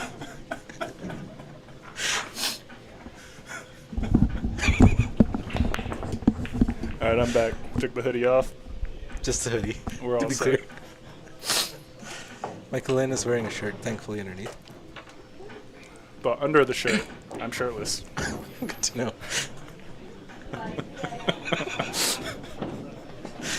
You know, this is why people ask us. Ask what, bruh? What they ask Christine. What they asked Christine? I forgot. It's best that it stays forgotten. All right, so is there a 2-10 combo, Asian Shaw? Nah. Okay, I'm not even gonna check. I just trust. Man, check it, bruh. All right. Well, it's pointless, but it's not there. I told you. Are you sure? No. You're not sure. Well, it could be. Maybe there. like 40% pocket. Yeah, it's there, but it's very thin. Small pocket. But I feel like Mark's the type to play safe behind the 10 with the cue ball. Right. 10 and the 7 together offer quite a big blocker. Alright, I'm going to troll Sean Zeng when he watches this back. Check it out. Okay. You said you had a nickname for Sean. I'm about to troll his ass. Okay.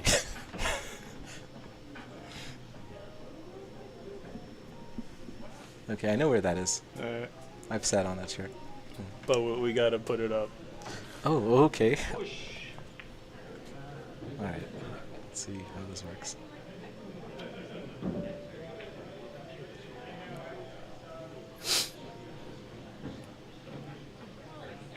No, I probably shouldn't.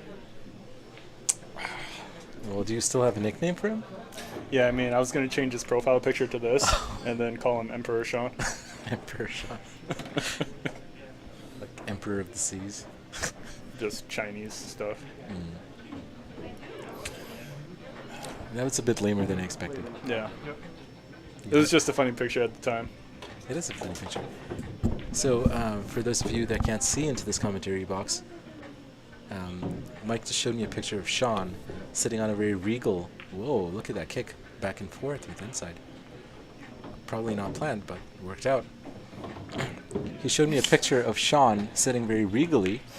What is regally? Like a king, like royalty, on a throne at Szechuan Opera, Yeah. which is another great restaurant. Yeah. For those of you that need Chinese Chinese restaurant suggestions, That's right. according to Michael Lin. Ernie Herring says, "LOL, what's he doing?" I think he was asking about you. I'm not sure if he was asking about. I just took my hoodie off, kicked my feet up. Yeah. So tell us about your MMA stuff. How's that going for you? Well, I got choked out a couple times. Okay. Did you enjoy it? Yes. Of course. Do you have any comments on who choked you out? It was muscular. Ah.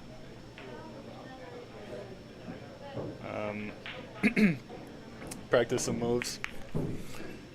You know, I actually held my own pretty well because I've got some good, not natural strength, but just strength from when I was doing calisthenics heavily. So a lot of the more experienced MMA guys, I mean, they weren't going all out, Right. but they were having trouble doing certain techniques on me because I was just So Michael Lin using instincts to using guard. instincts to beat up or avoid getting beat up on. You know what's hilarious is there was a pretty seasoned MMA guy, Okay. and he threw a kick at me pretty fast, and I checked the kick with my knee, Okay.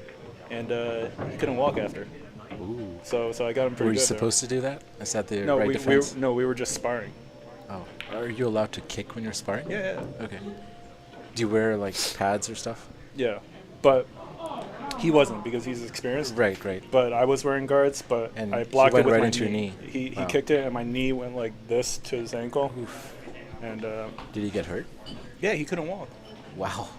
So I got him good. Yikes. But other than that, you know, that's the only win I got. Right. Other than that, you know, So I'm it just sounds getting like you are a baby shark, not a fish. You know, this was something else that was pretty cool. I was trying to guard against someone in full guard, and he almost snapped my arm. I had to tap my right arm. I still feel it. Wow. Feels good. Okay. Do people actually break arms there in practice? No, but they will if you don't tap.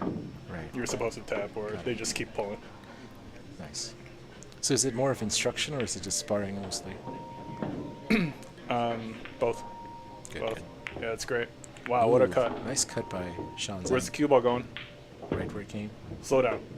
Nope. Dang. So another 6-ball out for Mark Kramer. Can he run it out?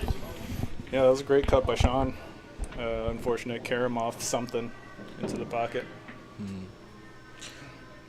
Mark is unhappy with the cue ball's cleanliness. So Mark, at the start of this frame, there was a measle ball out here, and he was complaining about it because actually this is good feedback, Mike. The measle balls that we have aren't matched to the aramets. They're not aramets, so they play differently from the rest of the balls. So Mark went and got this non-measle ball, which is an aramet, which should be better matched. Okay. And yeah, so was wondering if you'd be able to get a couple like aramet measle balls that'll go well with the rest of the Yeah, no sets. problem. Yeah. Let me add that to my to-do list. Yeah, because it would make a difference. Because all the measle balls are like fake aramets, which Well, not all of them. We've got 2 or 3 of them. measle balls. Yeah, that are good. They just get switched in, switched out Right, with other right. racks. For at least for the TV tables and the 9-footers, I think it'll make a big difference. Yeah, I think I'll bring in my the black measle ball I got at home. Okay. Yeah, those I are should nice. do it. That'll be good on the TV table. Yep. And you might be getting a black set for the TV table as well, right? Are you still thinking about that, or? That's expensive for no reason. Yeah, I don't know. like $400. Yeah. For some balls.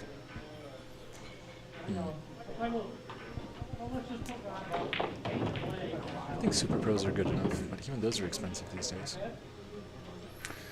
I do want to get a unique set though, so I might get the blacks. I just Right. want to have a set that's obviously just for table 1. Mm-hmm. I've seen Chris Law come in with transparent balls. Have you seen those? Yeah, Chris is funny. Yeah. And Mark Kramer, unable to run that 6-ball out with ball in hand, he trips up on ball number 3. On ball number 2, he doesn't get good position on the 7, so it looks like this run is probably over for Mark. What is he going to leave, though? Is he going to leave Sean a good chance to run this out and get to 6? Have you used the instant replay yet? I did. Yes, it Nice. is working. I think that all the issues I've had with instant replay so far have been user error. So Yeah. Big shout out to Viet Nguyen. yes, so Viet did a good job. It was just me not knowing what I was doing. Yeah. So it seems to be working fine. Yeah, Viet's a beast. Oh yeah.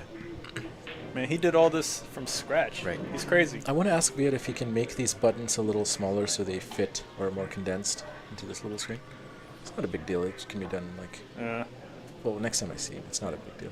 But we can have a more compact scoreboard for our end. But it's again Minor inconvenience. minor like perfectionist tweaks. But this is really good setup. It's easy to use and it's pretty smooth. The overhead camera, you turned it on. I did. Yep, and it's no problem. Sweet. Yeah. And Sean Zeng back at the table with ball in hand. Wow, how did that happen? Mark Kramer kicked at it at the 7 from the short rail and just Right. After he missed safetied it. himself, right? Missed it short. Got it. And Sean should be out.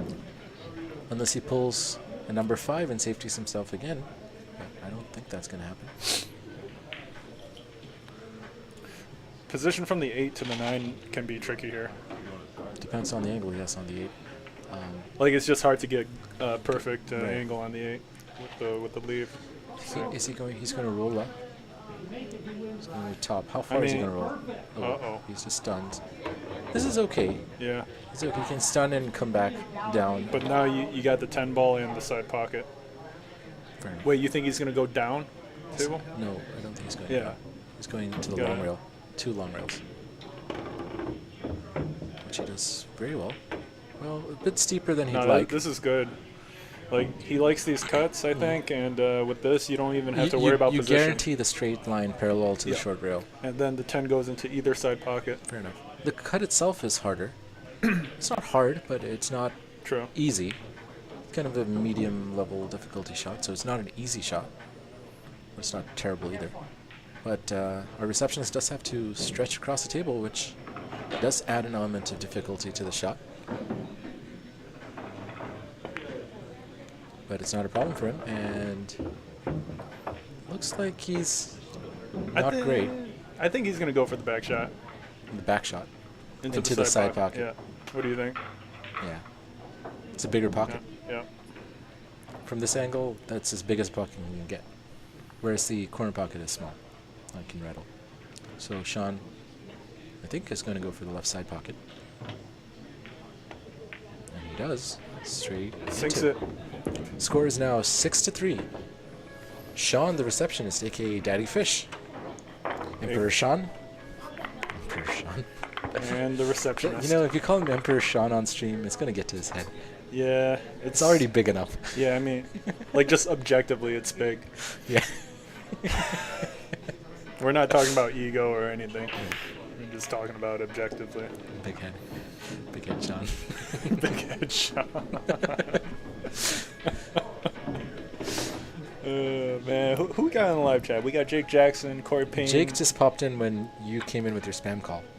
Hey, Jake, I know you're watching this. How'd you like the ride in the McLaren? You know what's funny about Jake? I took him on a ride. I saw that on I took him Facebook. to 170, Okay. and he was in the seat like this, Uh-huh.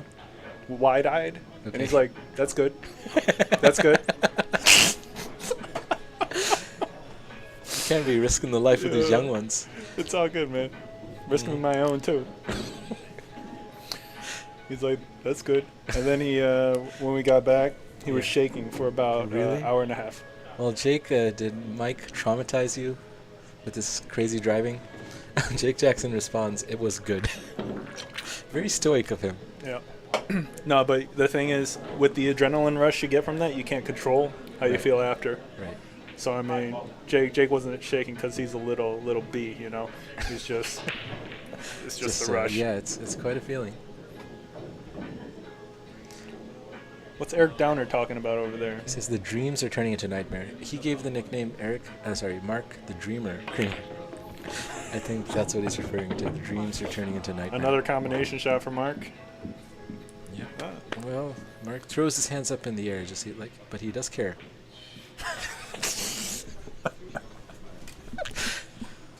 Oh man. And what do you predict the score to be here? Do you think Mark is going to come back? I give him. Man, I'm supposed to be unbiased. Yeah, you are. But Try. TFL co-founder Dwayne Holloway. Do you know what TFL is? Well, let's make it up. TFL. TFL. Trans Football League. Co-founder. Co-founder of the Trans Football League. He says scripted with 2 eyes. What are you talking about, TFL co-founder Dwayne Holloway? Why did I go there? Why did you go there? I'm sorry if I offended anyone in Paul's Girl. All right, good to know. Well, you didn't say sorry to Dwayne Holloway, TFL's co-founder. I mean, he's the co-founder. It's too late. Fair enough. Jake Jackson says maybe he was the owner of the company that called you. That's clever, actually. Yeah. Man, I told you, Jake's actually Jake's a secretly a massive troll. He just doesn't talk in person, you know? Right. Oh, TFL co-founder Dwayne Holloway says TFL stands for True Forced Loneliness. Scripted live stream by illegal remote viewing through my hacked mobile phone. Okay. I don't know how much of that I understood, TFL co-founder Hey man, Dwayne Holloway. you're better off just keeping it Trans Football League. What does that mean? True Forced Loneliness. Scripted live stream by illegal remote viewing through my hacked mobile phone. Okay, that's too much for my brain to process. Yeah, I think he's another troll. Maybe. I mean, no one is actually that, whatever he just said. No one in real life does that for a So living. if you are the co-founder, Dwayne Holloway, Who's the founder?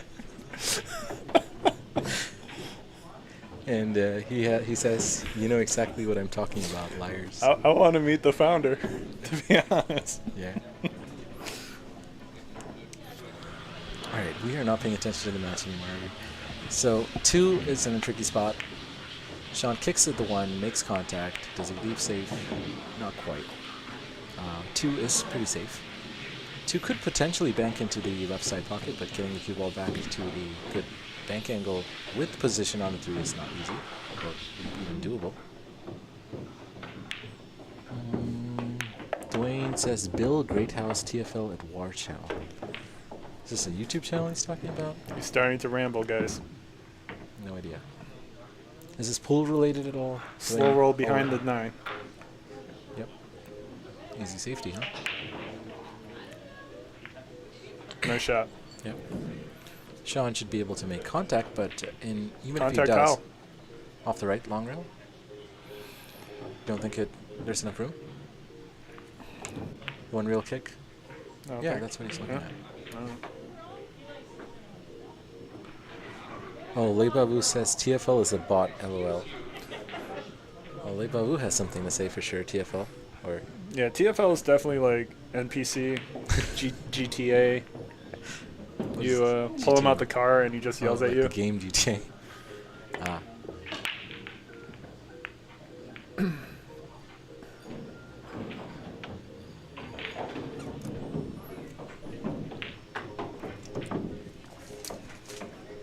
So Sean made contact, and that was a good chance for Mark Kramer. Everything's wide open. Again, a bit of work to do here, getting on the 3. Jake Jackson in the live chat says TFL's schizophrenia is kicking in. I've never seen schizophrenia spelt that way. Schizophrenia. Hey, cut him a break. Jake Jackson is 16 and he English. He should be preparing for the SATs, right? English is his second language as well. Wonder what's his first. Is it American? No, I'm sure Jake knows. Jake just got here. Jake just got here.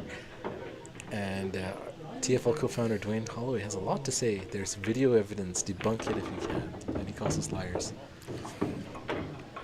Okay.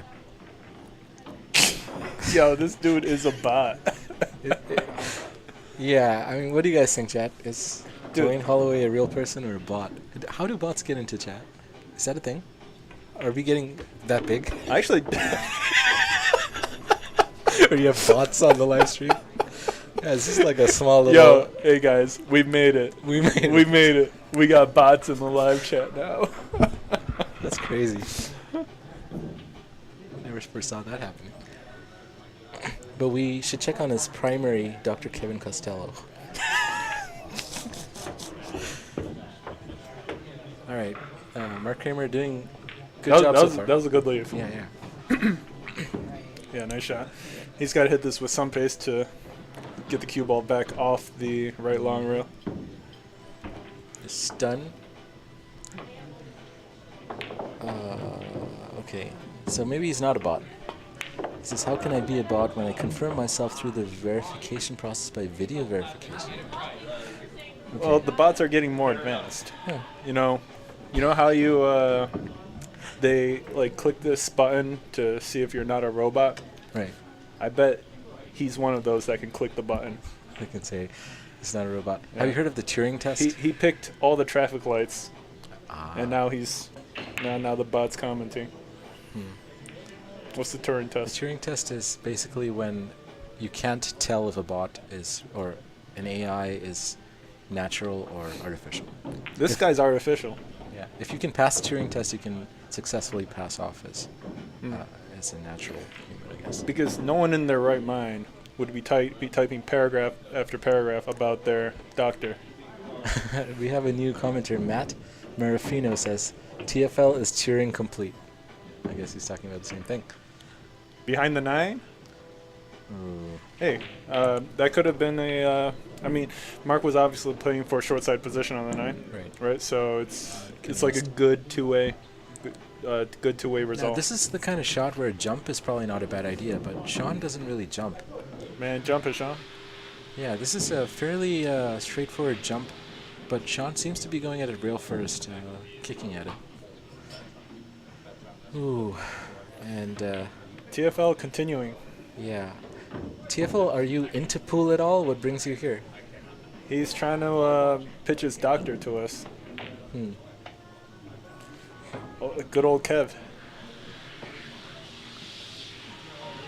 And Sean Zeng tries to go real first. I think that would have been one of the few instances where if you were allowed to jump, jumping would have made the most sense. Yeah, he probably should have. Yeah. Eric Downer says, made it big with amateur pool, a replay camera, and a commentator. That's right. That's right. That's all you need sometimes. Dude, I mean, we're not going to get botted by TFL unless we weren't someone, right? TFL answers with his ASL. Says, Dwayne James Holloway, Albany, New York, 40-year-old man. 48-year-old man. What would a bot say? That. Exactly that. I'm not a boy. Yo, I believe you. I believe you're not a boy. But, alright. It is what it is. Well, welcome, TFL co-founder Darren Holloway. Hope you're enjoying this match. Big bot vibes. So, even if you aren't, bots are welcome too, and so are normal people. Eric Downer asked an important question. Update on Gray Felt on TV table. First week of June. Is it confirmed? Did he get back to you? Man, this is the third time he's rescheduled, but he better be. Did you say third week of June? No, first week of First June. week of June. Third time he's rescheduled. Okay. Cool. Mark tries to play a containing safety shot, generates distance, but doesn't get the snooker. Eric, so just 1 or 2 weeks, less than 2 weeks, left for Gray Felt, and all the 9-footers are getting refelted, right? No. Just a few? No, Just a only the table one's getting gray felt. No, but there are others that are getting fresh felt. Yeah. Okay, that's what I asked. It was? I asked all the other tables are getting refelted. Oh, I thought you said all the other tables are getting gray felt. No, no. Just the TV table is gray. Man, Everything else will get the same I thing. zoned out, my bad. It's all good. So it's chicken wings putting you to sleep. Ooh, it looks close. Sean has been playing a lot of aggressive shots like that and leaving them over the pocket. That's how he lost the game earlier. You know, it's not a bad shot to go for. The safety's difficult anyways, but I still probably would have just tried to leave the 9 on. Unless you're positive rails. you're going to make it, you don't want to be close on this because this is what you leave. Now, Yeah. Mark Kramer should be able to bring the score to 4-6. Kramer. Kramer. Eric says Mark has really good speed on most of his safeties. I agree. Mark's speed is maybe not on that shot. Is this missable?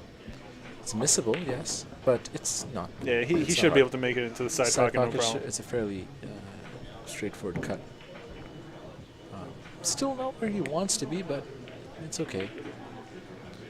Doesn't want to get a kick or heavy contact here or skid or anything like that. But he's been cleaning the cue ball pretty regularly, so. Are you going to have any kind of chalk restriction for the gray tables for the TV table? Or? Nah. Yeah. That's a good idea. Nice shot. All right, score is 4-6, and Mark Kramer puts another one on the board. So he's fighting.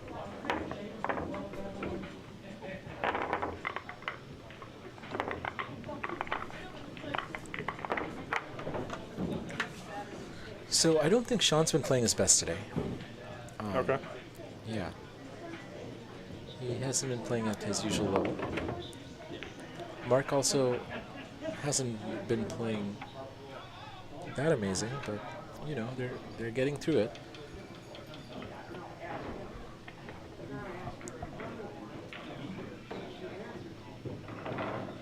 All right, let's see if the players can kind of get in stroke and give us some really good pull, because both of them are very capable of it.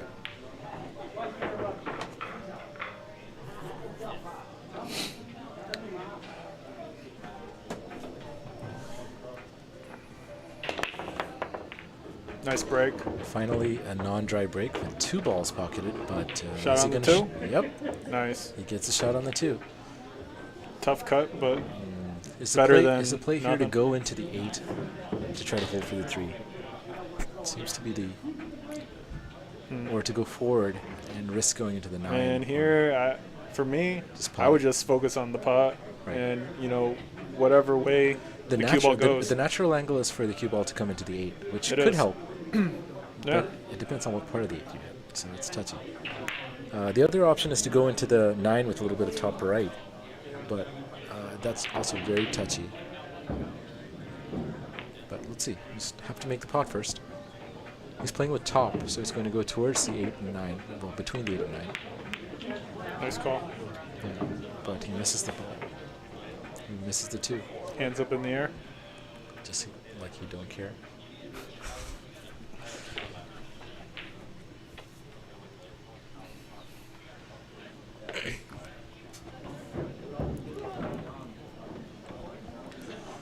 All right, so Sean with the chance here, Uh-oh, cue ball. and Sean gives the chance right back. Mark with ball in hand. 6 can be tricky. Let's see what Mark ends up doing with that. 3-10 combo, no? I don't think so. I know you take it. I would. Does the 3 pass the 6 into the bottom left corner pocket? Yes. Appears so. Did you say, what did you say the hard shot was? 6 to the 7? 4 to the 6. 4 to the 6. Okay. Yeah. Just because, like, it's Right. it's more of a it's speed It's a sensitive. narrow zone with the 8 and 9 cutting off a lot of the potting angles. Yeah. Oh yeah, Jake Jackson, if you're still in the chat, I don't know if you know him, but Suhas Chinta, one of the RIT guys, wants to play you. It can be 8, 9, 10, whatever you want. Raise to 7. Is that something you're interested in? If you are, let Mike know or let me know. Good shot by Mark. Interesting choice. I mean, he gets there. No, it's good. It's just an interesting choice. Yeah, good hit.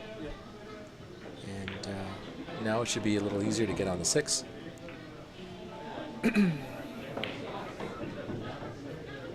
He's going top, so he's going to go into that long rail and back down. Plays it pretty well. Nice shot. Mark does seem to have pretty good speed control, as Eric was saying. I noticed that in his earlier. Think he's got to go forward with us? Ooh, well. I think so. Yeah, if he does go forward, he has to play with inside. I mean, he could even draw it back, and it'll pass between the 8 and the 10. It's touchy. Oh, Both between are, the 8 and the 10. Yeah. Okay. True. Do you play this with top left, or? I would play with top. Which is what he's done. Nice shot. He's sort of hampered here. He's going to have to elevate a little bit, which. And the 9 ball is going to come into play. Right. So over here, the shot, I would go for us hitting this with top left to go into the rail, but use inside. It makes the shot harder, though. It does. Inside is the shot to go for, but it's very missable. And you don't have enough of an angle to really generate stun to go 2 rails in the other direction. It's doable, but it's not an easy stun to go with follow, basically. Or center ball with right. So is he going to go in with inside to get into the line for the 8, or is he going to... Let's see what he does. Also, real quick, I wonder why the bot stopped talking. He's not here anymore. I mean, he didn't say anything about pull. I wonder what brought him. I know. He's trying to shill his doctor. Scripted. Scripted live stream. He thinks that we are a scripted live stream. We are. Done by illegal remote viewing through his hacked mobile phone. Meanwhile, Mark Kramer hits a really nice shot using inside spin. Great. Lands Gets really on the nice on the 8. Stun. Yeah, but stun can cause a rattle if you're not careful, if you don't hit it perfectly. So let's hope he doesn't rattle it. Wow, what a miss. Misses it. Very surprising by miss there. Good amount. Yeah. Dan Charlo says Mark kind of looks like George Washington from behind. That's good. That's good. It is. Georgie. Sean with a tough cut, but Sean is really good in these situations usually. He will have to avoid scratching into the left side. It's a big pocket to scratch in if he's going to cut it, but it looks like he's going for the back shot into the left side. Why are you laughing? Nothing. Am I not allowed to laugh? I just didn't know what's funny. Nothing's funny. Life is funny.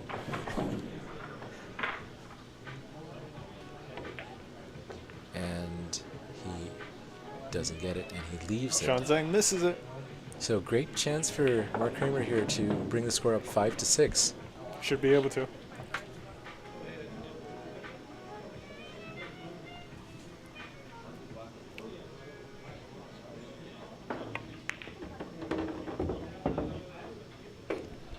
Good speed on that cue ball to just hit a regular stop shot here for the 10 into the right corner. Yeah.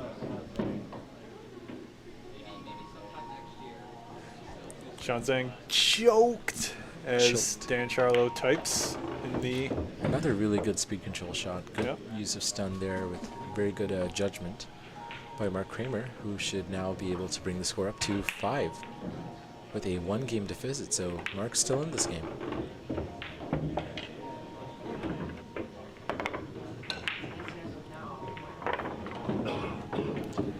Not choke.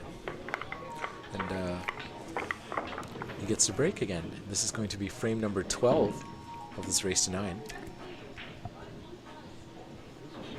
Eric Downer says Christmas in May for MC. What does that mean? That's this guy that's playing. Oh, Christmas in May. Oh, okay. Man, I'm sleepy. Hey, it's only Christmas if he wins, Eric Downer. That's true. It ain't Christmas yet. Mark Kramer doing a good job staying in the set, coming back.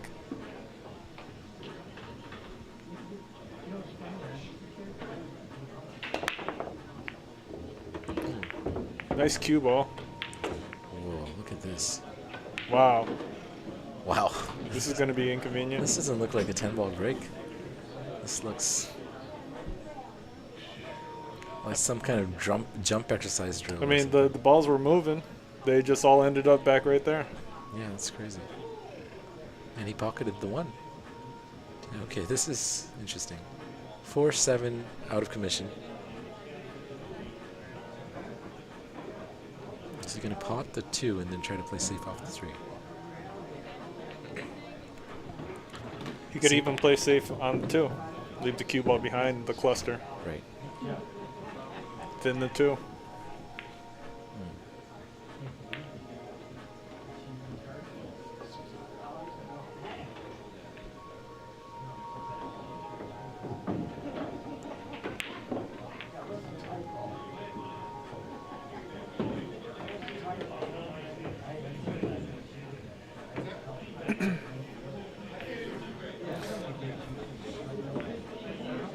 Dude, you know what's crazy I just noticed? What did you just notice? I think Kramer's wearing the same shirt as the picture I took Oh, really? from him when really? when he was first playing here. Interesting. It's Under Armour, huh? I don't know. Well, he must like it. This must be one of his pool shirts. Yeah. Eric Downer says, Mark Hall of Famer Kramer. Man, that's the corniest thing I've heard since I got in here.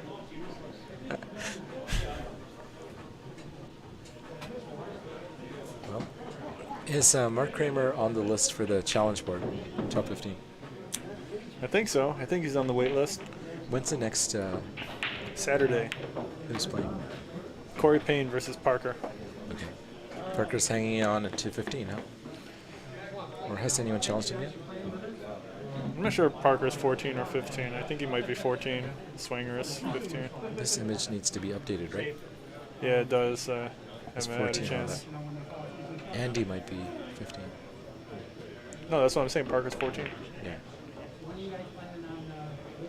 Yeah, nice job using the 6th ball to have that 3 ball move towards the left. Uncomfortable kick here. You'd have to go 2 rails around the 5. And the 5 is very close to that path.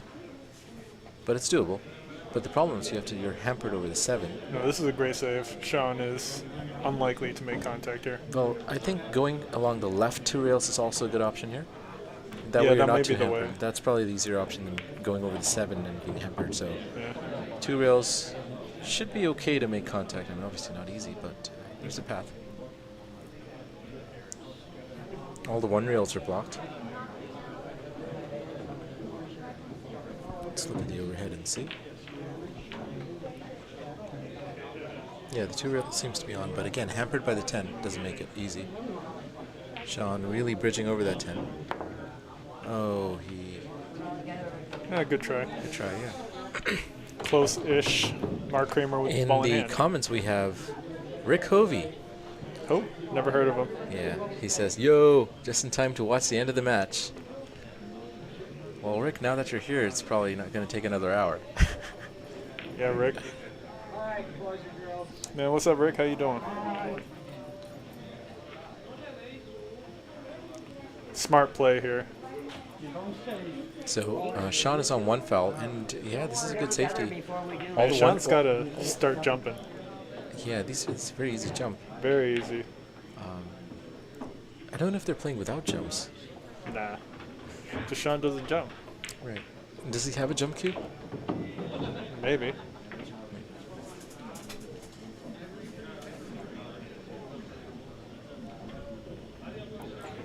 Jake Jackson says, very weird rack. Thank you, Jake. That's an astute observation, Jake.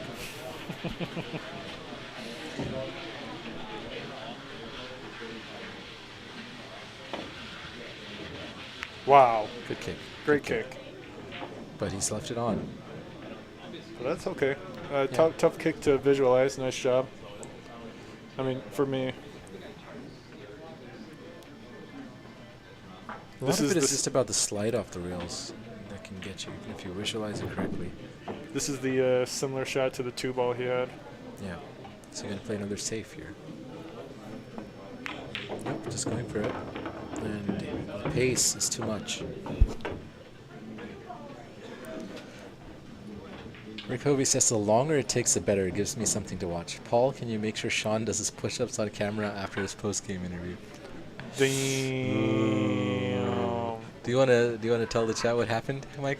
Yeah. What is Rick talking about? So Paul, Jacob, Jake, Paul. I mix them up, you know. And Rick Hovey played Sean Zeng and I, and we played for 50 push-ups a person. What did we play? Scotch doubles. Race to 7. Yeah. Rick and Paul Jacob won. What was the score? I don't know. I did my push-ups. 7-3. I did my push-ups. Sean has not. Sean owes Rick and myself 50 push-ups. And yes, Rick says Sean got hustled by Mike, Paul, and myself. So Mike did sort of play on our team. No, that was the worst I played in a long time. Yeah. But it was a pretty good outcome. Yeah.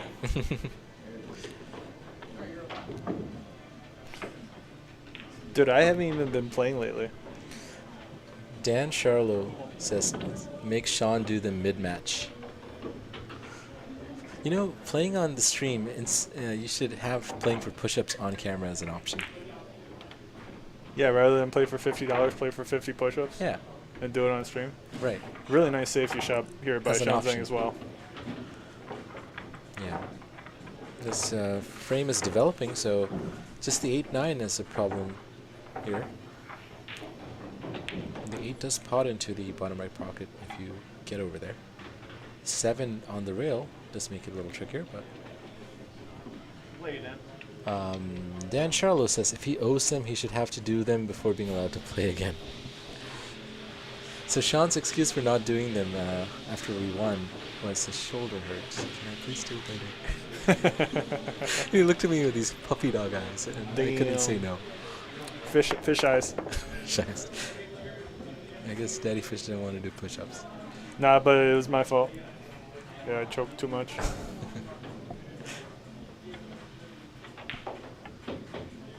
Well, Sean did miss 9-ball too. Nah, it was just me. If I played like okay, it would be different. Yeah. Well, but that's what happens. You know, Monday, Tuesday, Wednesday, I got beat up. do you want to tell the live stream about the new Manfoot Leagues? Oh, yeah. Yeah, to our thousands of viewers, live viewers, we have a new 8-ball, 3-man big table league starting June 3rd every Tuesday. Starts on June 3rd? Is that a Tuesday? Probably. Okay. All right. Then yes. Cool. I thought it was June 23rd or something. And we've got over $3,800 in cash prizes for all the teams. And first place gets 6 months of free table time for all 3 of the players who win first. So, yeah, make sure you don't miss out. And you'll also have a chance to get featured on the Billiard Breakdown live stream because they are all big table matches. So is it individual matches or is it Scotch doubles? What's the format? Yeah, so every match between teams is going to consist of 3 singles matches, 3 Scotch doubles matches, and then a final race to 3 that both teams choose on who they're going to put up. Okay. And yeah, definitely going to be a lot of fun. And is it going to be Fargo handicapped? The race to 3? The race to 3 is Fargo handicapped. Okay. All the other races are not handicapped because it's just a race to 1. Okay. The race to 3, if the Fargo difference between both players is more than 150, then it's 3-2. Okay. Anything within that, even race. Got it. Good pace by Sean there. You can see the 8. But he has to stretch around the table, which isn't ideal. Can Sean run this out to get his 2-game lead back? Let's see what he does for position on the 9. Not easy. He's got to avoid. Wow. That's a beautiful carry into the 9. Wow. Well Okay. done. Very well judged. All right. table speed for this shot and 10 ball into the side pocket. Really nice.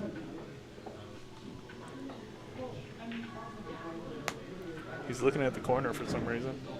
Is it too sharp of a cut into the side pocket? I don't think so. He's played. Oh, that's interesting. I mean, he's played for the corner, obviously. I mean, he's still going to make this, Right. more than likely.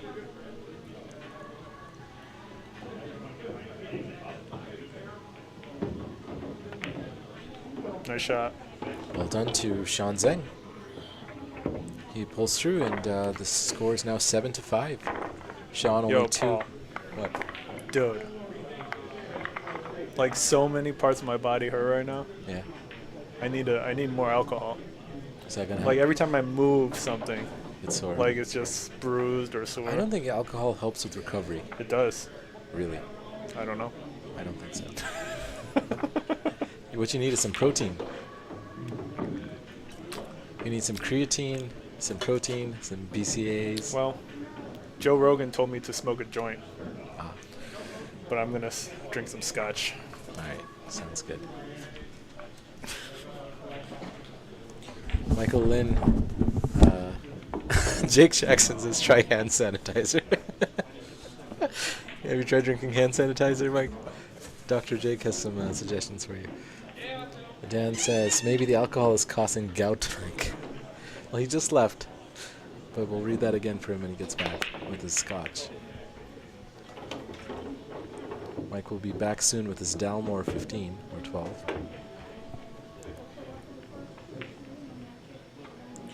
All right, good break by Sean Zeng there. Good layout. 5 and 6 maybe slightly inconvenient. Everything else looks okay. Good use of the 2-rail approach there to go into the line for the 2. Is he going to go 2 rails again here to get on the 4? With follow and a little bit of left. Well, he tries to go the other direction and he misses and he leaves it pretty much perfect for Mark Kramer.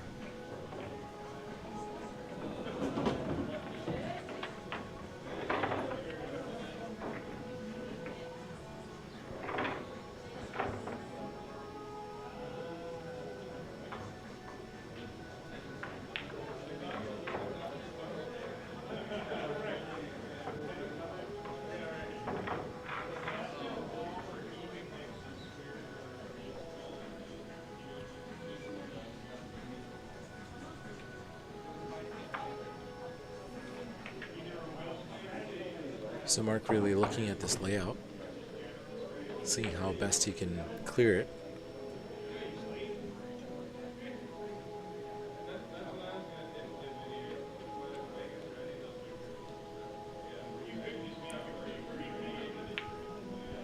Dan Charlo says, Mark the Milkman Creamer.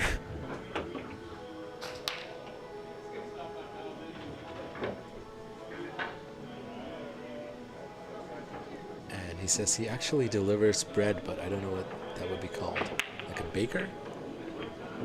Does he actually, though? Is Mark Kramer a baker?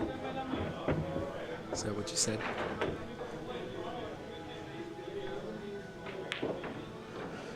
Alright, so Marcus left himself a bank here, unless he goes for the thin cut. Or he could just choose to play safe and leave it inconvenient for Sean. But to play the safe, he'll have to avoid going to the 8 with the cue ball to get around table.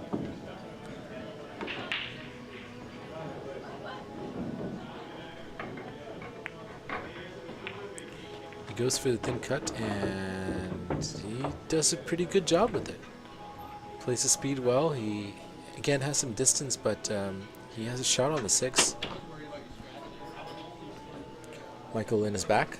Dan says, Baker's Baked Bread. I don't know what a bread delivery guy would be called. Doughboy? Yeah. So he says that Mark Kramer... That's the answer. Oh, Dan Charlo. That's the answer, not the question.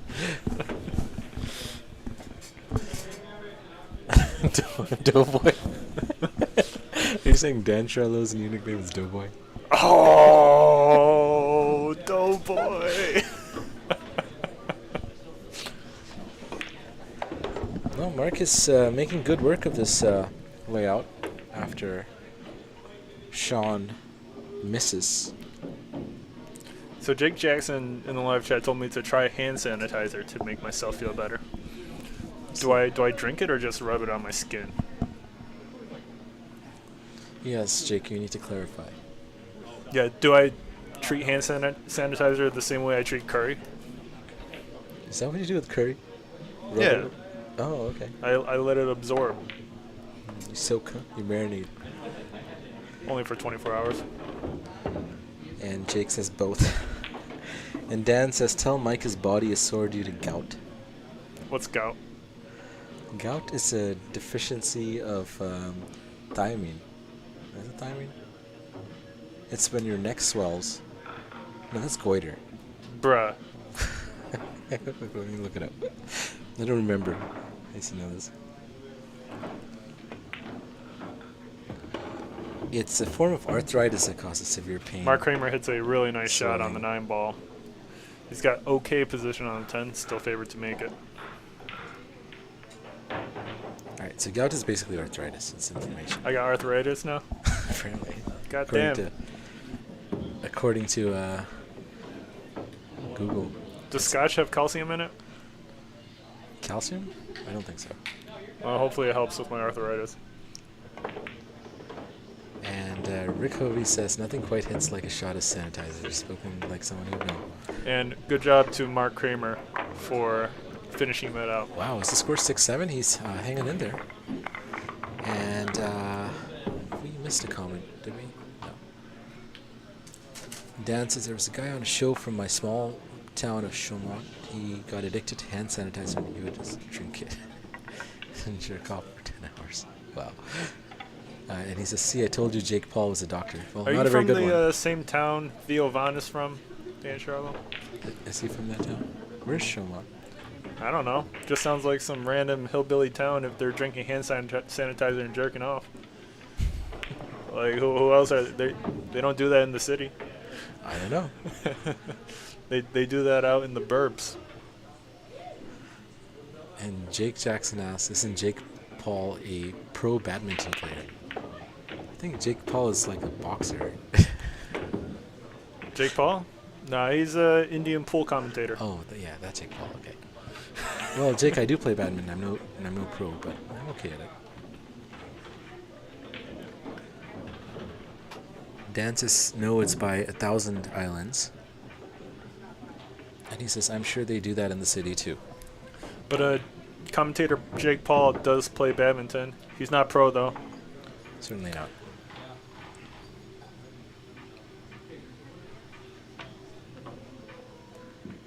I was just over by Thousand Islands, Dan. I was coming back from Montreal through the Thousand Islands, and man, that border security pissed me off. What happened? Man, it was just like the typical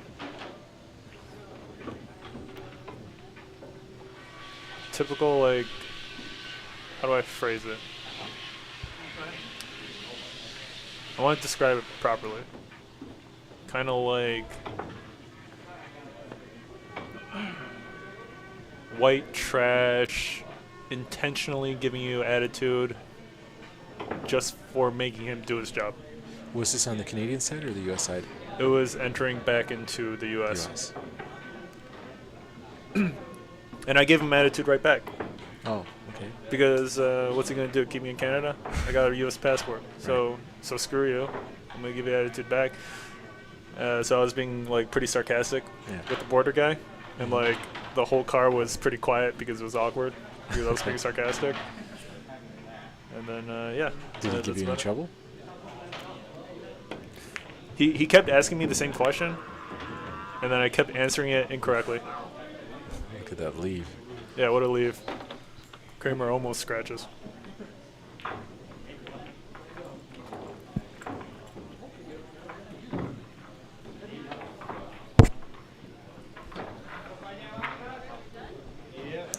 Dan Charlo in the live chat telling us to Google someone drinking hand sanitizer. It's starting to sound like a bot. What's a co-founder? True Loneliness Forever? No, Trans Football League. Oh. Dan Charlo. Oh boy, that's pretty random.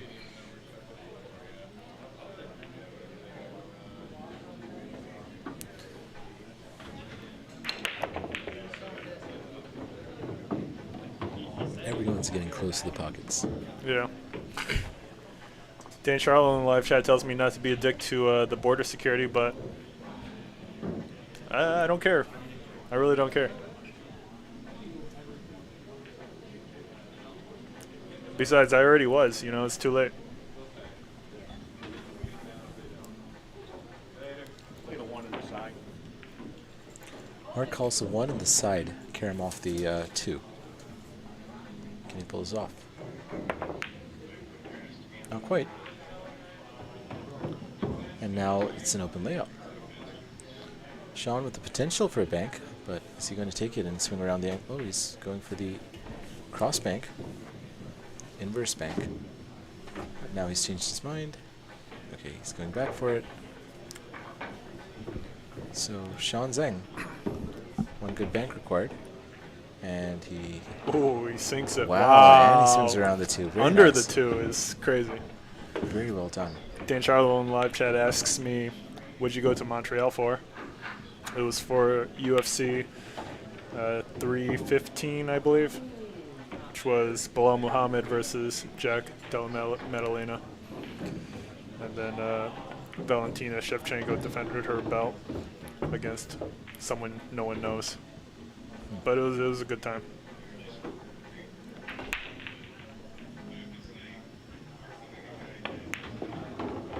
Alright, I think Sean is starting to warm up now. He's playing more or less close to what he normally plays at. Daddy Fish is back. Is he back? Bruh, he just made 2 shots. I know, but I can see the difference in his stroke. He's getting into stroke now, and I can see that in his efficiency.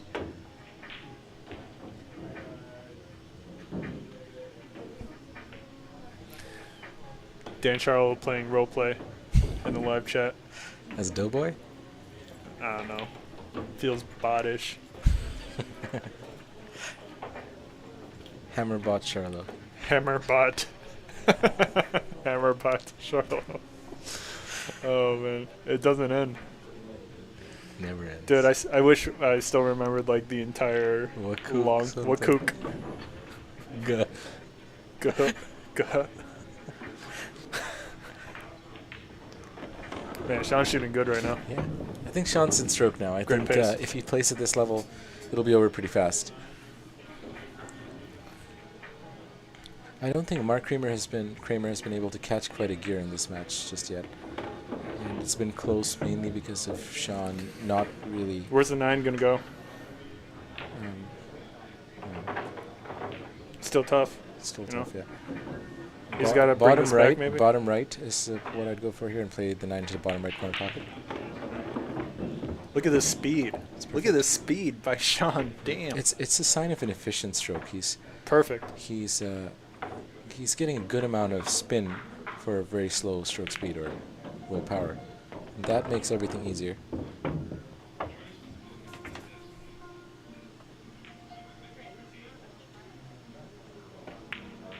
He sinks the 10. Well done. And Sean Zeng is going to get on the hill first. Scores 8-6. Mark looking to work his way back. Shout out to Paul's girl. Wait, God, Mike. Stop it. Hopefully this clears up all the homosexual rumors about you. On me? Oh, yeah. Okay. Well, you're the one who's talking about... Well, everyone knows what you've been talking about. What's up? Okay, Mike. Man, I'm too tired for this shit.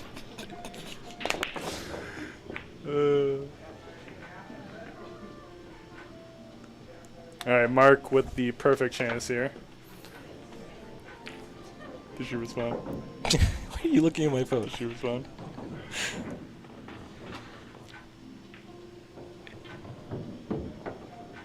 Bruh. Is there no privacy left in this world? No.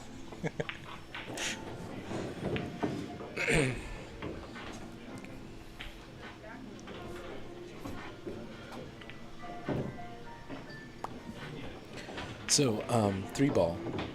310. No problem. It's a narrow zone to get there. 8's not in the way, right? Oh, he's overscrewed this. What is this? Overscrewed it. Uh-oh. Hill pressure. Ruh-roh. I was trying to get... I asked Suhas if he wanted to join me on commentary earlier today. He didn't respond. Did your buddy join you? No, Gary had to watch some football. He had something else going on. Man, all that talk, you didn't even come. Yeah, well, I kind of gave a late notice to him. I didn't. Because, yeah, he wasn't available. But I was wanting to get Suhas so people could hear him and be like, that's Road 2.0.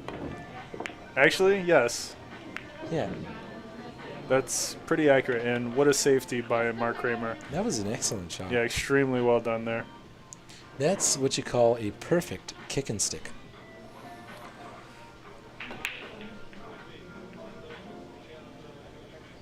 Can we take a look at the overhead ball? No. Thank you. You're not welcome. Ooh, this is a tough one. You can have a glancing He could. kick. You can make contact and the three's going to go straight down, but missable for sure. What a... Oh, does he make it? He definitely didn't call that. Yeah. But great kick, you know. Yeah. Missing the 9. He hit it pretty full, too, so that's really good. Rick Hovey in the live chat wants to know if there's a match tomorrow, and there is. We've got the #1 ranked player in Rochester, New York, Dan Charlo, challenging... Hammerbot Charlo, challenging the champ, Ron Cosanzio. It's going to be a great match. Tomorrow's Dan versus Ron. Yep. That'll be nice. No, Dan versus Ron, bruh. That's what it did. You said Dan versus Sean. I said Ron, I think. I don't know, man. I'm Chat. tired. Did Jake Paul say Sean or Ron right there? Let us know. My brain isn't braining right now. Well, Dan versus Ron will be fun. Yeah, thank you. Hammerbot coming to my rescue here. Hammerbot Charlo. After taking all my lunch money that I lost on Rickoby. What? He said John. John? Who's John? Okay. Well, that's why I thought he said Sean. Sounded like John, It's Sean, Ron. Sean, John, Long John. What's long? I don't know. This game. Rick Hovey sends good luck to Dan. What's the game? 10 ball, race to 15. Yeah.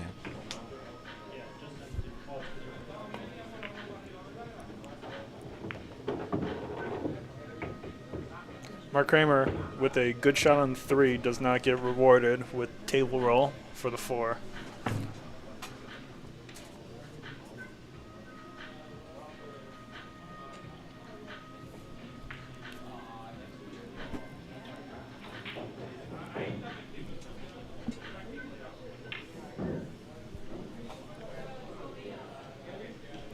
And what kind of play does he have here? Trying to get behind that 5?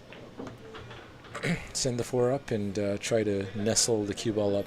Out then the 4 towards the left. To the left, okay. Yeah, leave the So cue send ball. the 4 into the clusters. Oh, to the left, yeah, that's... No, well, send the 4 down, just down to the short rail here. Okay. Cue ball. Send the cue ball 2 up. rails back up the table. He's hitting this really full. That's interesting. He's sending the 4 ball to the right. Nice. Right behind the 9. Well done. Pretty good. Sean still should be able to make contact, though.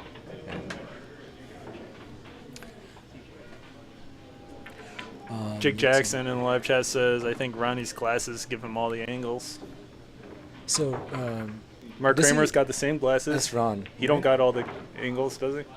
Does he have the same glasses as Ron? Close. And the person who kind of pioneered those type of glasses was Dennis Taylor back in the, I think, 80s with snooker. What era did Dennis Taylor play? Dennis Taylor. Dan Charlo in the This is live chat Dennis says, Dan Charlo in the live chat says Ronnie's glasses might be smart glasses. Dennis Taylor is best known for his 1985 World Snooker Championship victory over Steve Davis. And he was the earliest example of wearing snooker or pool-specific glasses, which Ron Cosancio and Mark Kramer and a few others wear. Yeah. So custom-made. Cool. I wonder if it's hypermetropia or if it's long sight or short sight that these guys... Is it a magnifying glass? Or is it a convex or a concave lens? Bruh. Basically, does it make things bigger or smaller? No one's thinking about all this. I am. Rick Hovey in the live chat says Mark doesn't have the upgraded lens. He didn't pay for the self-driving technology. I don't even know what you're talking about, Rick. Yeah, I think. Can Rick you decrypt this I for think me? Rick is sliding in a Tesla reference. But okay, I get it. I don't get it. Well, I kind of get it, I guess. Rick, my brain's not braining, bro. You gotta clarify a little bit. Nah, Rick is still working on his jokes. Well, I don't mind as long as, Rick and I keep beating Sean Zeng and Michael in and making them do 50 push-ups. Rick can make as many jokes, Rick level, as he wants. Yeah, we gotta see Sean's push-ups. Damn. Sean was just talking about the push-ups right before he started. Oh, really? He's like, I need to do 5 a day. Ooh, foul. Oh, he didn't get a rail. No easy shot from Mark, though. Maybe another safety. Behind the 8 this time. Yep.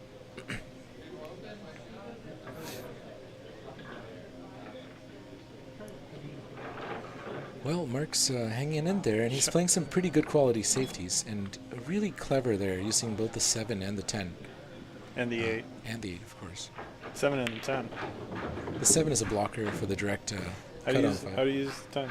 He nudged into the cue ball went into the 10. So, but he managed to make contact on the right side of the 10 too. Still get a good cue. Should be able to kick down to the short rail here, even if he can't. Can he? Yeah, I think he. Yeah, the 7 doesn't really work as a blocker here. Could he pot this rail first? Tough. No, I was saying kick down to the short rail first to make contact with the 5. You think he can make contact directly off the rail, like rail first contact? I don't think so, but yeah, it's very close, right? Let's see. If the 8 moves first, then it would be a foul. Yeah, the short rail is the easiest shot, maybe, but these camera angles are slightly distorted sometimes, so players can see it better. I think that was that a foul? Yeah, I think so. Yeah, Kramer with ball in hand should have kicked from the short rail instead of going for the makes pot. 8 ball instead. And Sean does take ball in hand, so Mark. Oh, that was Mark. Man, when you're looking at the overhead camera, it's hard to tell who's who. So Kramer also plays with a similar. He's got some things in common with Ron. He plays with the balanced right forward-weighted extension on his cue. He plays with the same kind of glasses that Ron plays with. And I've seen him play with Ron quite a lot. I think he and Ron play often. So, interesting. Just an observation. Observations, yeah. So, what's the best nickname for Mark Kramer? I don't even know. I don't think any of those. I think Lebavu just let us down, not coming up with anything. Yeah, I don't think any of those are going to stick. Yeah. I don't know Mark that well, so I don't know much about him. Mark Kramer.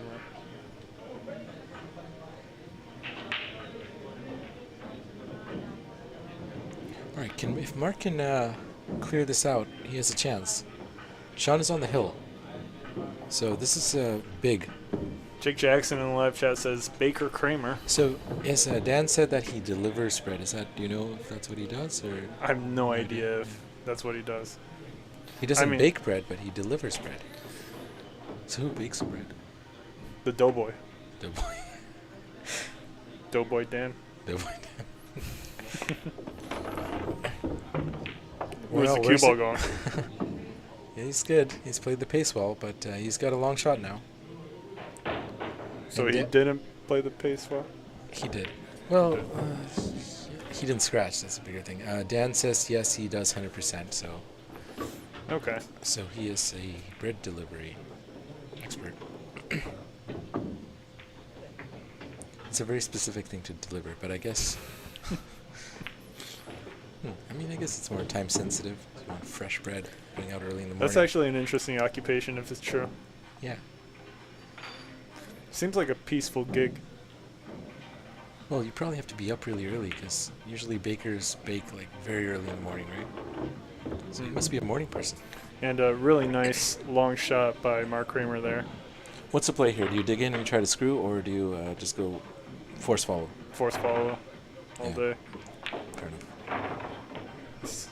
He's jacking.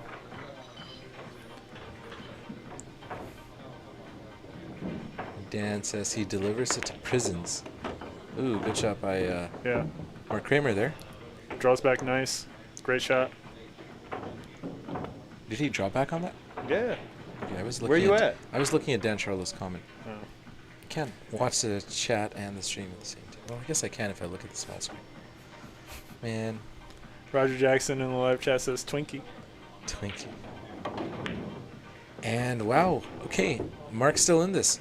Yeah, nice shot. Score is now 7-8. He made a couple good, difficult shots there to get So out. it looks like Mark is warmed up too now. Sean is also shooting well. Well, race to 2 here for Mark and race to 1 for Sean. Rick Hovey says a nice out by Mark. And yes. Nout. Nout.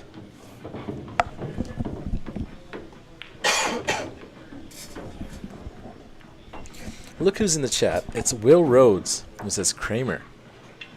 Like Jim Kramer? Hey, Will, good to see you. Will Rhodes is on a three-man team Oh, yes? with Jake Jackson. Oh, who else is on that team? This guy, Dave or something. Right. I don't really know. And you are on a team with Sean, Zeng, and Ed? Yep. Ooh. Ooh. Will Rhodes says Seinfeld. Hey, guys. Hey, Will. You're late, but you're here. You're here for the good stuff, I guess. This is where it gets exciting. Yep.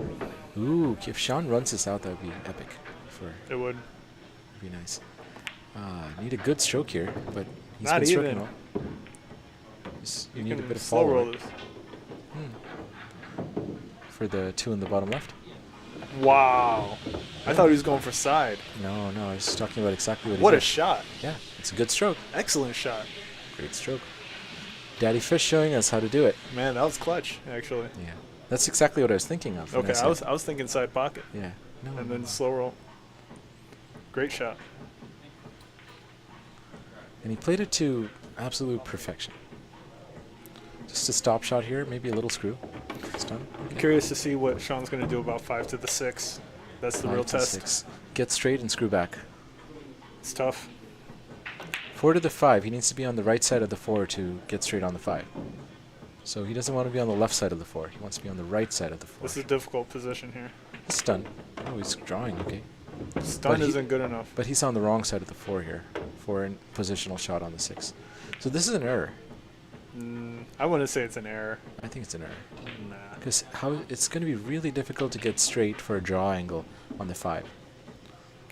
You're wanna- right. Yeah, so he can make the 4 easy, but getting straight on the 5 is very difficult from here. He could slow roll the 4 in and shoot the long shot, 2 rails, draw back for the 6. But then you have to avoid the 7, the right, 8, you do. and but that's I'm just hard. saying, like, that's. And you don't want to that's be on hard. the. You don't want to. Well, why it does that? Okay, there we go. Well, why it does that? Okay, there we go. Okay, we're good. Box is blue. Okay. Interesting. Did the 5 ball get blocked by the 10 at all? No, I think the 5 passes the 10. Let's double check. No, the positional shot, it passes, right? Yeah. But it's a small pocket. This is a tough shot to make position for. Well, bottom right, 2 rails, Z. Yeah, but that's what I Yeah. just said. You just said avoiding the 7 is difficult. You just have to avoid the 8. The 7 is automatic, I think. All right. Just screw. You need a decent amount of screw here with a little bit of running. So in this case, you would use a little bit. He's playing safe. Oh, okay. Is he playing the 10? He's playing the 10. Oh. This might cost him. Will it though? It might. Sean can try to play a safety and bring the cue ball right behind, close to where it is now. Yeah. And leave the 5 ball with distance and use a 9 as a blocker. Very aggressive shot to be try to use a 10 as a blocker, but that's too risky. Jake Jackson in the live chat asks if they're doing early 10s. Yeah, they are. They're doing standard 10 ball, to my understanding. And both players have attempted early 10s. That would have been quite the shot by Mark if he were to pot the 10. If he made it, it would have been hill. Yep. That would be. But Sean with not the best, not the easiest safe here. I think Sean's just happy to get back to the table. Right. Where's that music coming from? Outside. Oh, it is? Okay. Guys in the chat, can you confirm this? If any of you are using headphones, are you hearing the commentary in both left and right earphones? Because in the past we had a few comments saying that each commentator was coming through a different side. Please let me know. What a shot! Oof, wow! But it's not good. It's a great try, but wow. What does he do here? Great shot by Sean though. Yeah, good attempt. Not an easy pot here. There is that really difficult carom of trying to pocket the 7 off the 6. 6-10. No. Cue ball is easier. Cue ball into the 10. Cue ball into the 10 is easier. Dude, he could do it. Yeah. But and he's got some good positional. Looks like he's going for a carom. Combo. I think he went for the 10. He didn't call it though. How do you know? Well, he didn't play it even close to that. He would have hit it thinner. Oh, okay. Maybe. I didn't see it. Anyway, Jake says Sean should do 100 push-ups if he loses. I agree. But, well, Sean agreed.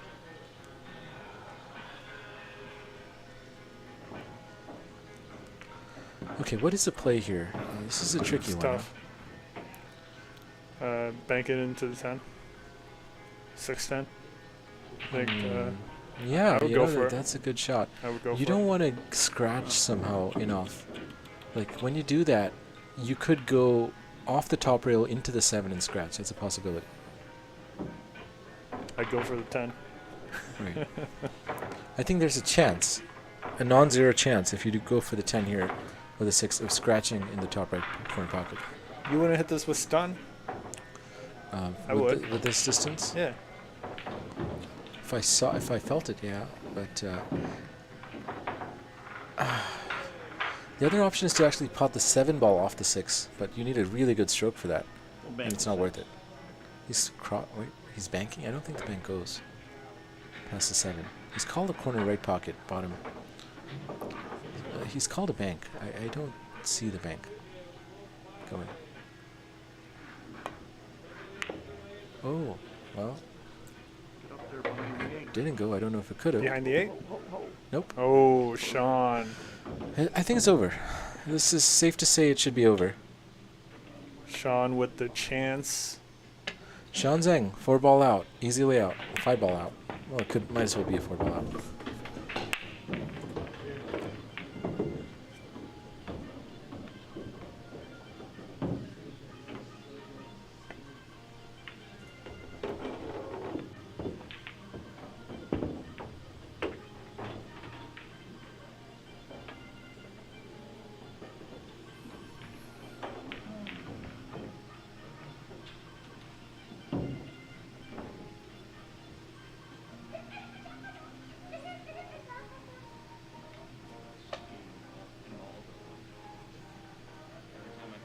So Sean is 2 balls away from winning this.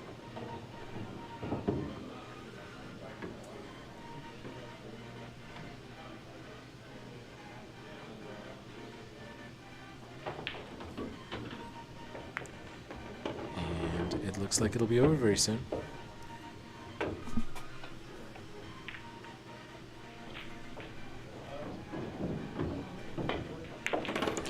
Sean Zeng takes it. It's all over. Wow. Congratulations to Sean Zeng. great win to Sean. 50 on camera, Sean. And Paul Jacob, I'm going to bring Sean in here to do a quick post-match interview with you. Sounds good. You were feeling good at the beginning. I mean, that's it. Man, the only, it was just one game where I missed 3 balls. Yeah. No, 2 games in a row. And then I get bad. Yeah. I hit the 6 ball, nice, and then I run into the 10, and I stay behind the 10, I had a kick at the 7. That was another game. Maybe times 2 shots, you know? I mean, there's a couple of many times 2 shots, 2 shots. At first I'm like, man, Mark's like shooting good. You know? Guys, stay tuned. We will have Sean Zeng in here very I'm soon. surprised you went for the bank here. Well, I banked it on short on purpose, and I stayed behind the 8 where I wanted to be. I said, okay, go for it. Hey, what's up, Daddy Fish? Congratulations. All right, thanks. Man, Well done. that was rough. That was rough, huh? You kind of. What do you feel about that? What happened? What happened? What? Why do you say it's rough? It was Oh, rough. I mean, I know playing Mark is gonna take a long time, you know. Right. I mean, he kind Good, of some wore me good out. safeties. I mean, safeties, it's okay, you know. But I mean, we all know Mark plays slow, you know, very slow. But Okay. you know, it kind of took my rhythm a little bit, and I was getting like, a little sleepy. All right. So we were talking about push-ups and Sean Zeng. How do you feel about push-ups, Sean? Soon I'm ready. Well, really good playing today. 9-7. Was it closer than you thought it would be? Or I mean, I think it's it's pretty close. how do you think Mark played today? I haven't really seen Mark play much. I don't know his game that well. Mark, I mean, the first 2 racks, I mean, he plays perfect. Right. You know, coming in, you know, I'm like, this guy's, you know, I mean, definitely playing better than before. Right. But then he begins to make those mistakes that he normally makes. Right. Well, what we all make mistakes. You know, I miss, right? But if you miss, anybody has a chance. True. I mean, he had it, you know, the final game, you know, as well. And how do you feel you played today? Play like usual. I mean, I didn't play that great, but you know, just enough to win. It was enough. It was enough to win it. Yeah. There you go. Well, congrats again, Sean, and we'll look forward to more matches. You need to be challenging Ron again soon, I guess. Yep. So yeah, I'll donate. I think again. Dan is going to challenge Ron tomorrow, so Oh yeah, that'll be a great that'll be a match. fun match. Yep. You should come into the commentary box if you can. All right. All right, guys. Thank you for watching. Thank you, Sean, and congratulations to both players. Well done to both players. And we'll be back. So tune in tomorrow for a great match between number 1, Dan Charlo, and the champ, Ron Cosanzio. So thank you guys for tuning in. We're at Billiard Breakdown in Rochester, New York. Swing by for great pool, great food, great people, more. Thank you, guys.